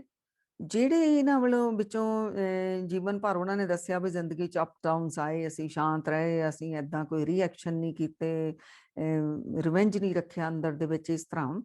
ਤਾਂ ਉਹ ਦੇਖਿਆ ਕਿ ਉਹਨਾਂ ਦਾ ਹਾਰਟ ਬੜਾ ਸਟਰੋਂਗ ਸੀਗਾ, ਮਤਲਬ ਉਹਨਾਂ ਨੂੰ ਹਾਰਟ ਅਟੈਕ ਹੋਣ ਦੀ ਕੋਈ ਸੰਭਾਵਨਾ ਹੀ ਨਹੀਂ ਸੀ। ਉਹਨਾਂ ਦੀ ਰੇਸ਼ੋ ਘੱਟ ਸੀ ਦੂਸਰੇ ਲੋਕਾਂ ਦੇ ਨਾਲੋਂ, ਤੇ ਹੋਰ ਵੀ ਬਹੁਤ ਸਾਰੀਆਂ ਬਿਮਾਰੀਆਂ ਇਹਨਾਂ ਨੇ ਕਿਹਾ ਉਹਨਾਂ ਦੇ ਵਿੱਚ ਘੱਟ ਸਨ 65 ਪਲੱਸ ਵਾਲਿਆਂ ਵਿੱਚ, ਜਿਹੜੇ ਕਿ ਧੀਰਜ ਵਿੱਚ ਰਹੇ, ਜਿਹੜੇ ਸਬਰ ਸੰਤੋਖ ਵਿੱਚ ਰਹੇ, ਜਿਹੜਾ ਕੋਲ ਪੇਸ਼ੈਂਸ ਸੀ। ਔਰ ਜਿਹੜੇ ਇੰਪੇਸ਼ੈਂਟ ਆ ਉਹ ਤਾਂ ਛੋਟੀ ਉਮਰ ਵਿੱਚ ਹੀ ਬਿਮਾਰੀਆਂ ਉਹਨਾਂ ਨੂੰ ਲੱਗ ਜਾਂਦੀਆਂ ਨੇ। ਅੱਜ ਸਟ੍ਰੈਸ ਦਾ ਕਾਰਨ ਹੀ ਛੋਟੀ ਉਮਰ ਵਿੱਚ ਬੱਚੇ ਸਟ੍ਰੈਸ ਲੈਂਦੇ ਨੇ, ਕਿਤੇ ਨਾ ਕਿਤੇ ਅੰਦਰ ਜਿਹੜੀ ਆ ਇੰਪੇਸ਼ੈਂਟ ਆ, ਅਸੀਂ ਪੇਸ਼ੈਂਸ ਘੱਟ ਆ। ਤੋ ਇਹ ਦੇਖੋ ਸਾਡੇ ਲਈ ਕਿੰਨਾ ਇਹ ਰਿਸਰਚਸ ਵੀ ਸਾਨੂੰ ਇੰਨੀਆਂ ਹੈਲਪ ਕਰ ਰਹੀਆਂ ਨੇ। ਗੁਰਬਾਣੀ ਨੇ ਤਾਂ ਸਾਨੂੰ ਦੱਸ ਦਿੱਤਾ ਵੀ ਇਹ ਤਾਂ ਰੱਬ ਦੇ ਪਿਆਰਿਆਂ ਦਾ ਤਾਂ ਇਹੀ ਉਹਨਾਂ ਦੀ ਰਾਸ ਪੂੰਜੀ ਆ, ਇਹੀ ਉਹਨਾਂ ਦਾ ਤੋਸਾ ਆ, ਇਹੀ ਉਹਨਾਂ ਦੀ ਰੂਹ ਦੀ ਖੁਰਾਕ ਆ। ਸੋ ਅਗਰ ਅਸੀਂ ਚਾਹੁੰਦੇ ਹਾਂ ਜ਼ਿੰਦਗੀ ਦਾ ਆਨੰਦ ਮਾਣੀਏ, ਵਾਹਿਗੁਰੂ ਜੀ ਦੇ ਨਾਲ ਅਸੀਂ ਮਿਲੀਏ, ਮੇਜਰ ਸਾਡਾ ਵੱਡਾ ਗੋਲ ਸਾਰਿਆਂ ਦਾ ਇਹੀ ਹੈ। ਗੋਬਿੰਦ ਜੀ ਨੂੰ ਅਸੀਂ ਮਿਲਣਾ, ਵਾਹਿਗੁਰੂ ਜੀ ਨੂੰ। ਫਿਰ ਅਸੀਂ ਜਿਹੜਾ ਹੈ ਇਹ ਹੁਣ ਆਪਣੇ ਆਪ ਨੂੰ ਇਹ ਪ੍ਰੈਕਟਿਸਿਸ ਕਰਕੇ ਆਪਣੇ ਆਪ ਨੂੰ ਅਸੀਂ ਟ੍ਰੇਨਡ ਕਰੀਏ, ਗੁਣਾਂ ਨੂੰ ਯਾਦ ਰੱਖੀਏ ਵੀ ਇਹਦੀ ਕਿੰਨੇ ਬੈਨੀਫਿਟਸ ਨੇ, ਉਹਨਾਂ ਨੂੰ ਯਾਦ ਰੱਖੀਏ, ਤਾਂ ਅਸੀਂ ਆਪਣੇ ਆਪ ਨੂੰ ਸਾਰੇ ਜਾਣੇ ਚੈਲੰਜ ਵਿੱਚ ਲਵਾਂਗੇ। ਹਾਂ, ਦੇਖੋ ਸਿਰ ਹਿਲਾ ਰਹੀਆਂ ਨੇ ਸੰਗਤਾਂ, ਬਹੁਤ ਹੀ ਅੱਛਾ ਲੱਗ ਰਿਹਾ, ਬੜੇ ਪਿਆਰ ਨਾਲ ਔਰ ਮੁਸਕਰਾ ਕੇ। ਇਹਦਾ ਮਤਲਬ ਤੁਹਾਡਾ ਅੰਦਰਲਾ ਸਿਸਟਮ ਜਿਹੜਾ ਤਿਆਰ ਹੋ ਚੁੱਕਾ ਵੀ ਅਸੀਂ ਲਵਾਂਗੇ ਆਪਣੇ ਆਪ ਨੂੰ ਚੈਲੰਜ ਦੇ ਵਿੱਚ, ਔਰ ਜਿਹੜਾ ਹੈ ਪੇਸ਼ੈਂਸ ਦੇ ਵਿੱਚ ਰਵਾਂਗੇ।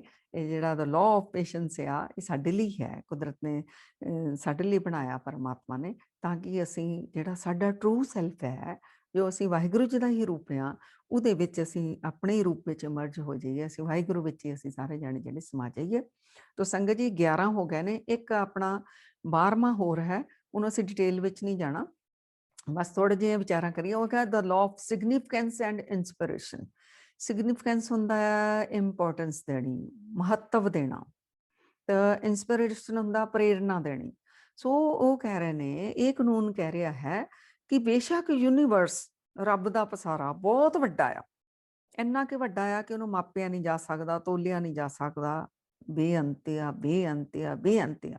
ਪਰ ਜਿਹੜੇ ਤੁਸੀਂ ਵੀ ਹੋ, ਬੇਸ਼ੱਕ ਕਿਨਕਾ ਕੁ ਮਾਤਰ ਹੋ, ਤੁਹਾਡਾ ਮਹੱਤਵ ਘੱਟ ਨਹੀਂ, ਕਿਉਂਕਿ ਜੋ ਯੂਨੀਵਰਸ ਦੇ ਵਿੱਚ એનર્ਜੀ ਆ ਉਹੀ ਤੁਹਾਡੇ ਅੰਦਰ ਹੈ, ਜੋ ਤੁਹਾਡੇ ਅੰਦਰ ਹੈ ਉਹੀ ਯੂਨੀਵਰਸ ਦੇ ਅੰਦਰ ਹੈ।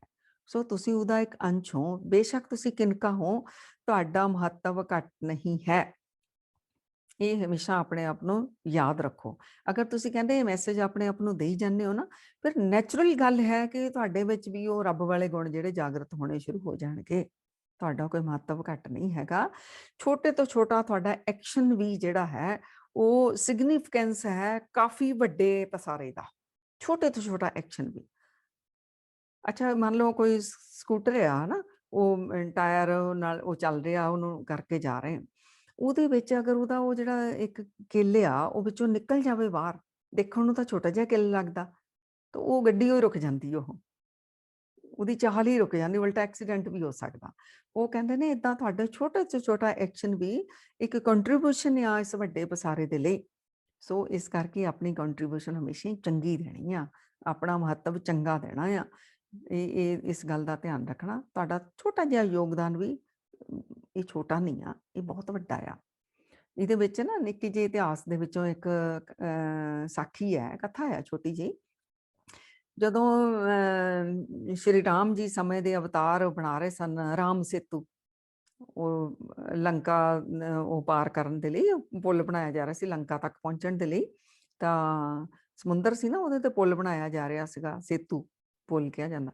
ਜਦੋਂ ਬਣਾਇਆ ਜਾ ਰਿਹਾ ਸੀ ਤਾਂ ਬਾਨਰ ਸੈਨਾ, ਸਾਰਿਆਂ ਨੂੰ ਪਤਾ, ਉਹ ਪੱਥਰ ਪਾ ਪਾ ਕੇ ਉਹ ਪੁੱਲ ਬਣਾ ਰਹੇ ਸੀ। ਤਾਂ ਉਹਦੇ ਵਿੱਚ ਸਕੁਰਲ, ਇੱਕ ਗਲੇਹਰੀ ਜਿਹੜੀ ਹੈ, ਉਹ ਵੀ ਆਪਣੀ ਪੂਛ ਨਾਲ ਝਾੜ ਝਾੜ ਕੇ ਮਿੱਟੀ ਪੱਥਰਾਂ ਵਿੱਚ ਆ ਕੇ ਪਾ ਰਹੀ ਹੈ। ਤਾਂ ਉਹ ਜਿਹੜੇ ਬਾਨਰ ਨੇ ਉਹ ਹੱਸ ਰਹੇ ਨੇ, ਉਹ ਕਹਿੰਦੇ ਆ ਤੂੰ ਕੀ ਕਰਦੀ ਆ? ਉਹ ਕਹਿੰਦੀ ਤੁਸੀਂ ਪੁੱਲ ਬਣਾਉਂਦੇ ਹੋ, ਮੈਂ ਵੀ ਪੁੱਲ ਬਣਾ ਰਹੀ ਹਾਂ। ਉਹ ਹੱਸੀ ਜਾ ਰਹੇ ਨੇ। ਉਹ ਕਹਿੰਦੇ ਐਡੇ ਐਡੇ ਅਸੀਂ ਪੱਥਰ ਰੱਖਦੇ ਆ ਤਾਂ ਪੁੱਲ ਬਣਨਾ, ਤਾਂ ਇੱਥੋਂ ਰਾਮ ਜੀ ਨੇ ਲੰਘ ਕੇ ਜਾਣਾ, ਇਹ ਪਾਰ ਹੋਣਾ। ਆ ਤੂੰ ਪੁੱਛਣਾ ਮੜ ਜੀ ਮਿੱਟੀ ਝਾੜਦੀ ਆ, ਤੂੰ ਵਿੱਚ ਪੁੱਲ ਦਾ ਤੇਰਾ ਕੀ ਕੰਟਰੀਬਿਊਸ਼ਨ ਹੈ, ਤੇਰਾ ਕੀ ਯੋਗਦਾਨ ਹੈ? ਹੱਸਣ ਲੱਗ ਗਏ। ਤਾਂ ਕੋਲ ਰਾਮ ਜੀ ਖੜੇ ਸੀ, ਉਹ ਮੰਦ ਮੰਦ ਮੁਸਕਰਾਏ। ਫਿਰ ਆ ਕੇ ਉਹਨਾਂ ਨੇ ਗੁਲਹਰੀ ਨੂੰ ਉਹਨਾਂ ਨੇ ਕਿਹਾ, ਨਹੀਂ, ਆ ਤੇਰੀ ਜਿਹੜੀ ਥੋੜੀ ਜਿਹੀ ਵੀ ਪੂਛ ਨਾਲ ਮਿੱਟੀ ਝਾੜੀਓ ਆ ਨਾ, ਇਹ ਬਹੁਤ ਵੱਡਾ ਯੋਗਦਾਨ ਆ। ਜਦੋਂ ਇਤਿਹਾਸ ਵਿੱਚ ਨਾਮ ਲਿਆ ਜਾਵੇਗਾ ਕਿ ਬਾਨਰ ਸੈਨਾ ਨੇ ਜਿਹੜਾ ਪੁੱਲ ਬਣਾਇਆ, ਉਦੋਂ ਗਲਹਰੀ ਤੇਰਾ ਨਾਮ ਵੀ ਵਿੱਚ ਦਰਜ ਹੋਵੇਗਾ ਕਿ ਤੂੰ ਵੀ ਇਹਦੇ ਵਿੱਚ ਆਪਣਾ ਜਿਹੜੀ ਕੰਟਰੀਬਿਊਸ਼ਨ ਪਾਈ, ਆਪਣਾ ਯੋਗਦਾਨ ਪਾਇਆ। ਸੋ ਪੱਥਰ ਤਾਂ ਹੈ, ਪੱਥਰਾਂ ਦੇ ਜਿਹੜੇ ਹੋਲ ਮੇਟਣ ਦੇ ਵਿੱਚ ਮਿੱਟੀ ਤਾਂ ਚਾਹੀਦੀ ਹੈ, ਚਾਹੇ ਤੂੰ ਮਾੜੇ ਜਿਹੇ ਵਿੱਚ ਕਿਣਕਾ ਵੀ ਝਾੜੇ ਆਪਣੀ ਪੂਛ ਦੇ ਨਾਲ ਲਿਆ ਕੇ, ਪਰ ਤੇਰਾ ਵੀ ਇਹਦੇ ਵਿੱਚ ਯੋਗਦਾਨ ਆ। ਸੋ ਕਹਿਣ ਦਾ ਮਤਲਬ ਹੈ ਕਿ ਪਰਮਾਤਮਾ ਦੇ ਵੱਡੇ ਪਸਾਰੇ ਵਿੱਚ ਕੁਝ ਵੀ ਅਸੀਂ ਆਪਣੀ ਕੰਟਰੀਬਿਊਸ਼ਨ ਦੇ ਰਹੇ ਹਾਂ, ਸਹਿਯੋਗ ਦੇ ਰਹੇ ਹਾਂ, ਉਹਦਾ ਮਹੱਤਵ ਆ, ਉਹ ਸਿਗਨੀਫੀਕੈਂਸ ਆ। ਸੋ ਇਹ ਨਾ ਸੋਚੀਏ ਵੀ ਆਪਣੇ ਆਪ ਨੂੰ ਕਹਿੰਦੇ ਵੀ ਡਾਊਨ ਨਾ ਕਰੋ ਵੀ ਮੈਂ ਕੀ ਕਰ ਸਕਦਾ ਐਡੇ ਵੱਡੇ ਪਸਾਰੇ ਵਿੱਚ। ਤੁਸੀਂ, ਤੁਹਾਡਾ ਛੋਟਾ ਜਿਹਾ ਯੋਗਦਾਨ ਵੀ, ਮਤਲਬ ਥੋੜਾ ਇੱਕ ਸਟੈਪ ਵੀ ਬਹੁਤ ਵੱਡਾ ਜਿਹੜਾ ਯੋਗਦਾਨ ਆ। ਸੋ ਆਪਣੇ ਚੰਗੇ ਕਰਮ, ਨੇਕ ਕਰਮ, ਅੱਛੇ ਐਕਸ਼ਨਸ, ਆਪਣੀ ਕੰਟਰੀਬਿਊਸ਼ਨ ਅੱਛੀ ਇਸ ਸੰਸਾਰ ਵਿੱਚ ਅਸੀਂ ਦਿੰਦੇ ਹੀ ਰਹਿਣਾ ਹੈ। ਪਲੱਸ ਨਾਲ ਜਿਹੜਾ ਇੰਸਪੀਰੇਸ਼ਨ ਆ, ਪ੍ਰੇਰਨਾ, ਉਹ ਕਹਿੰਦੇ ਆਪਣੇ ਆਪ ਨੂੰ ਆਪ ਹੀ ਪ੍ਰੇਰਨਾ ਦਿਓ, ਇੰਸਪਾਇਰ ਕਰੋ ਖੁਦ ਨੂੰ ਵੀ ਮੈਂ ਮੇਰੇ ਵਿੱਚ ਹੀ ਆ ਯੂਨੀਵਰਸ, ਮੈਂ ਹੀ ਉਹਦਾ ਹਿੱਸਾ ਆ, ਤੇ ਉਹ ਇੰਨਾ ਸਾਰਾ ਕੁਝ ਦੇਈ ਜਾ ਰਿਹਾ ਤਾਂ ਮੈਂ ਵੀ ਦੇਣਾ ਆ। ਔਰ ਆਪਣੇ ਆਪ ਨੂੰ ਇਵੇਂ ਵੀ ਪ੍ਰੇਰਨਾ ਦਿਓ, ਸੰਸਾਰ ਵਿੱਚ ਜਿਹੜੇ ਵੀ ਮਹਾਨ ਹੋਏ ਨੇ, ਹੈ ਨਾ, ਸਰੀਰ ਉਹਨਾਂ ਦਾ ਵੀ ਸਾਡੇ ਵਰਗਾ ਸੀ, ਸਿਰਫ ਉਹਨਾਂ ਦੀ ਸੋਚ ਬੜੀ ਉੱਚੀ ਤੇ ਸੁੱਚੀ ਸੀਗੀ। ਤਾਂ ਮੈਂ ਵੀ ਆਪਣੀ ਉੱਚੀ ਤੇ ਸੁੱਚੀ ਸੋਚ ਰੱਖ ਕੇ ਜਿਹੜਾ ਹੈ ਇਸ ਸੰਸਾਰ ਵਿੱਚ ਕੰਟਰੀਬਿਊਸ਼ਨ ਆਪਣੀ ਵਧੀਆ ਹੀ ਦੇਣੀ ਹੈ। ਸੋ ਕਈ ਵਾਰ ਉਹ ਕਹਿੰਦੇ ਨੇ, ਫਰੀडम ਐਗਜ਼ਾਮਪਲ ਬੜੀ ਅੱਛੀ ਦਿੱਤੀ, ਫਰੀडम ਫਾਈਟਰਸ ਜਿਹੜੇ ਹੁੰਦੇ ਨੇ, ਤੇ ਉਹ ਕਈਆਂ ਨੇ ਤਾਂ ਆਪਣੀਆਂ ਸ਼ਹੀਦੀਆਂ ਪਾਈਆਂ ਹੁੰਦੀਆਂ ਨੇ, ਕਿੰਨੇ ਕਿੰਨੇ ਸਾਲ ਜੇਲ੍ਹਾਂ ਵਿੱਚ ਵੀ ਕੱਟੇ ਹੁੰਦੇ ਨੇ। ਕਈ ਸਿਰਫ ਉਹ ਜਿਹੜਾ ਸਾਰੇ ਜਾ ਰਹੇ ਹੁੰਦੇ ਨੇ, ਸਿਰਫ ਇੱਕ ਦਿਨ ਲਈ ਗਿਆ ਹੁੰਦਾ ਉਹਦੇ ਵਿੱਚ, ਹਨਾ, ਜੇਲ੍ਹ ਦੇ ਵਿੱਚ ਉਹਨੂੰ ਭਾਵੇਂ 2 ਘੰਟੇ ਹੀ ਰੱਖ ਕੇ ਉਹਨੂੰ ਵਾਪਸ ਭੇਜ ਦਿੱਤਾ ਜਾਂਦਾ, ਪਰ ਉਹ ਸਾਰੀ ਉਮਰ ਉਹ ਕਹਿੰਦਾ ਮੈਂ ਵੀ ਫਰੀडम ਫਾਈਟਰ ਸੀ, ਆਪਾਂ ਵੀ ਜੇਲ੍ਹਾਂ ਕੱਟੀਆਂ ਆ, ਸੋ ਉਹਦਾ ਵੀ ਉਹ ਯੋਗਦਾਨ ਹੈ, ਇਹ ਨਹੀਂ ਕਿ ਉਹਦਾ ਨਹੀਂ ਯੋਗਦਾਨ, ਉਹਦਾ ਵੀ ਯੋਗਦਾਨ ਹੈ। ਉਹਦਾ ਖਾਨਦਾਨ ਵੀ ਮਾਣ ਅੱਗੇ ਕਰਦਾ ਵੀ ਸਾਡੇ ਦਾਦਿਆਂ ਪੜਦਾਦਿਆਂ ਨੇ ਜੇਲਾਂ ਕੱਟੀਆਂ ਆ ਆਜ਼ਾਦੀ ਦੀ ਲੜਾਈ ਦੇ ਵਿੱਚ। ਸੋ ਉਹ ਕਹਿਣ ਦਾ ਮਤਲਬ ਸੀ ਸਾਡੀ ਛੋਟੀ ਜਿਹੀ ਕੰਟਰੀਬਿਊਸ਼ਨ ਵੀ ਜਿਹੜੀ ਹੈ ਬਹੁਤ ਕੁਝ ਕਰਦੀ ਹੈ। ਸੋ ਸੰਗਤ ਜੀ ਅਸੀਂ 12 ਸਿਧਾਂਤ ਜਿਹੜੇ ਦੇਖ ਲਏ ਨੇ, ਤੇ ਅਗਲੇ ਹਫਤੇ ਅਸੀਂ ਹੋਰ ਹੁਣ ਵਿਚਾਰਾਂ ਲਵਾਂਗੇ। ਸੋ ਗੁਰੂ ਮਹਾਰਾਜ ਦੇ ਚਰਨਾਂ ਵਿੱਚ ਅਰਦਾਸ ਬੇਨਤੀ ਹੈ ਕਿ ਸਤਿਗੁਰ ਸੱਚੇ ਪਾਤਸ਼ਾਹ ਜੀ ਇਹ ਜਿਹੜੇ ਰੱਬੀ ਕਾਨੂੰਨ ਨੇ, ਕਰਮਾਂ ਦੇ ਕਾਨੂੰਨ ਨੇ, ਇਹ ਸਾਰੀ ਸੰਗਤ ਅਸੀਂ ਇਹਨੂੰ ਫੋਲੋ ਕਰੀਏ। ਰੱਬੀ ਸਿਧਾਂਤਾਂ ਨੂੰ ਮੰਨਦੇ ਹਾਂ ਤਾਂ ਫਿਰ ਅਸੀਂ ਉਹਦੇ ਭਾਣੇ ਵਿੱਚ ਆ, ਉਹਦੀ ਰਜ਼ਾ ਵਿੱਚ ਆ, ਤਾਂ ਅਸੀਂ ਹਮੇਸ਼ਾ ਹੀ ਜਿਹੜਾ ਜੀਵਨ ਨੂੰ ਆਨੰਦਮਈ ਜੀਵ ਸਕਦੇ ਹਾਂ। ਸਤਿਗੁਰਾਂ ਕੋਲੋਂ ਅਸੀਂ ਬਲ ਮੰਗਦੇ ਹਾਂ, ਸ਼ਕਤੀ ਮੰਗਦੇ ਹਾਂ ਕਿ ਜਿਹੜਾ ਬਾਣੀ ਵਿੱਚ ਕਿਹਾ ਵੀ ਕਰ ਕਿਰਪਾ ਸੰਤ ਮਿਲੇ ਮੋਹਿ ਤਿਨ ਤੇ ਧੀਰਜ ਪਾਇਆ, ਸੰਤੀ ਮੰਤ ਦਿਓ ਮੋਹਿ ਨਿਰਭਉ ਗੁਰ ਕਾ ਸ਼ਬਦ ਕਮਾਇਆ। ਸਾਡੀ ਸਾਰੀ ਸੰਗਤ ਦੇ ਉੱਤੇ ਕਿਰਪਾ ਕਰੋ ਵਾਹਿਗੁਰੂ ਜੀ। ਸੋ ਬਾਣੀ ਸੰਤ ਹੈ, ਬਾਣੀ ਗੁਰੂ ਹੈ। ਇਹ ਬਾਣੀ ਜਿਹੜੀ ਸਾਡੇ ਅੰਦਰ ਧੀਰਜ ਲੈ ਕੇ ਆਵੇ, ਇਹ ਮੰਤਰ ਜਿਹੜਾ ਬਾਣੀ ਦਾ ਮੰਤਰ ਹੈ, ਅਸੀਂ ਪਰਮਾਤਮਾ ਦੇ ਨਾਲ ਜੁੜ ਪਾਈਏ। ਐਸੀਆਂ ਰਹਿਮਤਾਂ ਕਰੋ ਜੀ ਸਾਰੀ ਸੰਗਤ ਦੇ ਉੱਤੇ। ਤੋ ਸੰਗਤ ਜੀ ਹੋਈਆਂ ਬੇਅੰਤ ਪ੍ਰਕਾਰ ਦੀਆਂ ਭੁੱਲਾਂ ਗਲਤੀਆਂ ਆਪ ਜੀ ਬਖਸ਼ ਦੇਣਾ। ਆਪ ਜੀ ਦਾ ਬਹੁਤ ਬਹੁਤ ਧੰਨਵਾਦ। ਆਪ ਜੀ ਬੜੇ ਪੇਸ਼ੈਂਸ ਦੇ ਨਾਲ ਹੈ ਨਾ ਇਹ ਗੁਣ ਲੈ ਕੇ ਬੈਠੇ ਰਹਿੰਦੇ ਹੋ ਇੰਨਾ ਲੰਬਾ ਸਮਾਂ। ਬਹੁਤ ਬਹੁਤ ਧੰਨਵਾਦ। ਗੁਰੂ ਮਹਾਰਾਜ ਜੀ ਹੋਰ ਧੀਰਜ ਦੇਣ ਸਾਰਿਆਂ ਨੂੰ, ਭੁੱਲਾਂ ਗਲਤੀਆਂ ਬਖਸ਼ ਦੇਣੀਆਂ ਸੰਗਤ ਜੀ। ਵਾਹਿਗੁਰੂ ਜੀ ਕਾ ਖਾਲਸਾ, ਵਾਹਿਗੁਰੂ ਜੀ ਕੀ ਫਤਿਹ।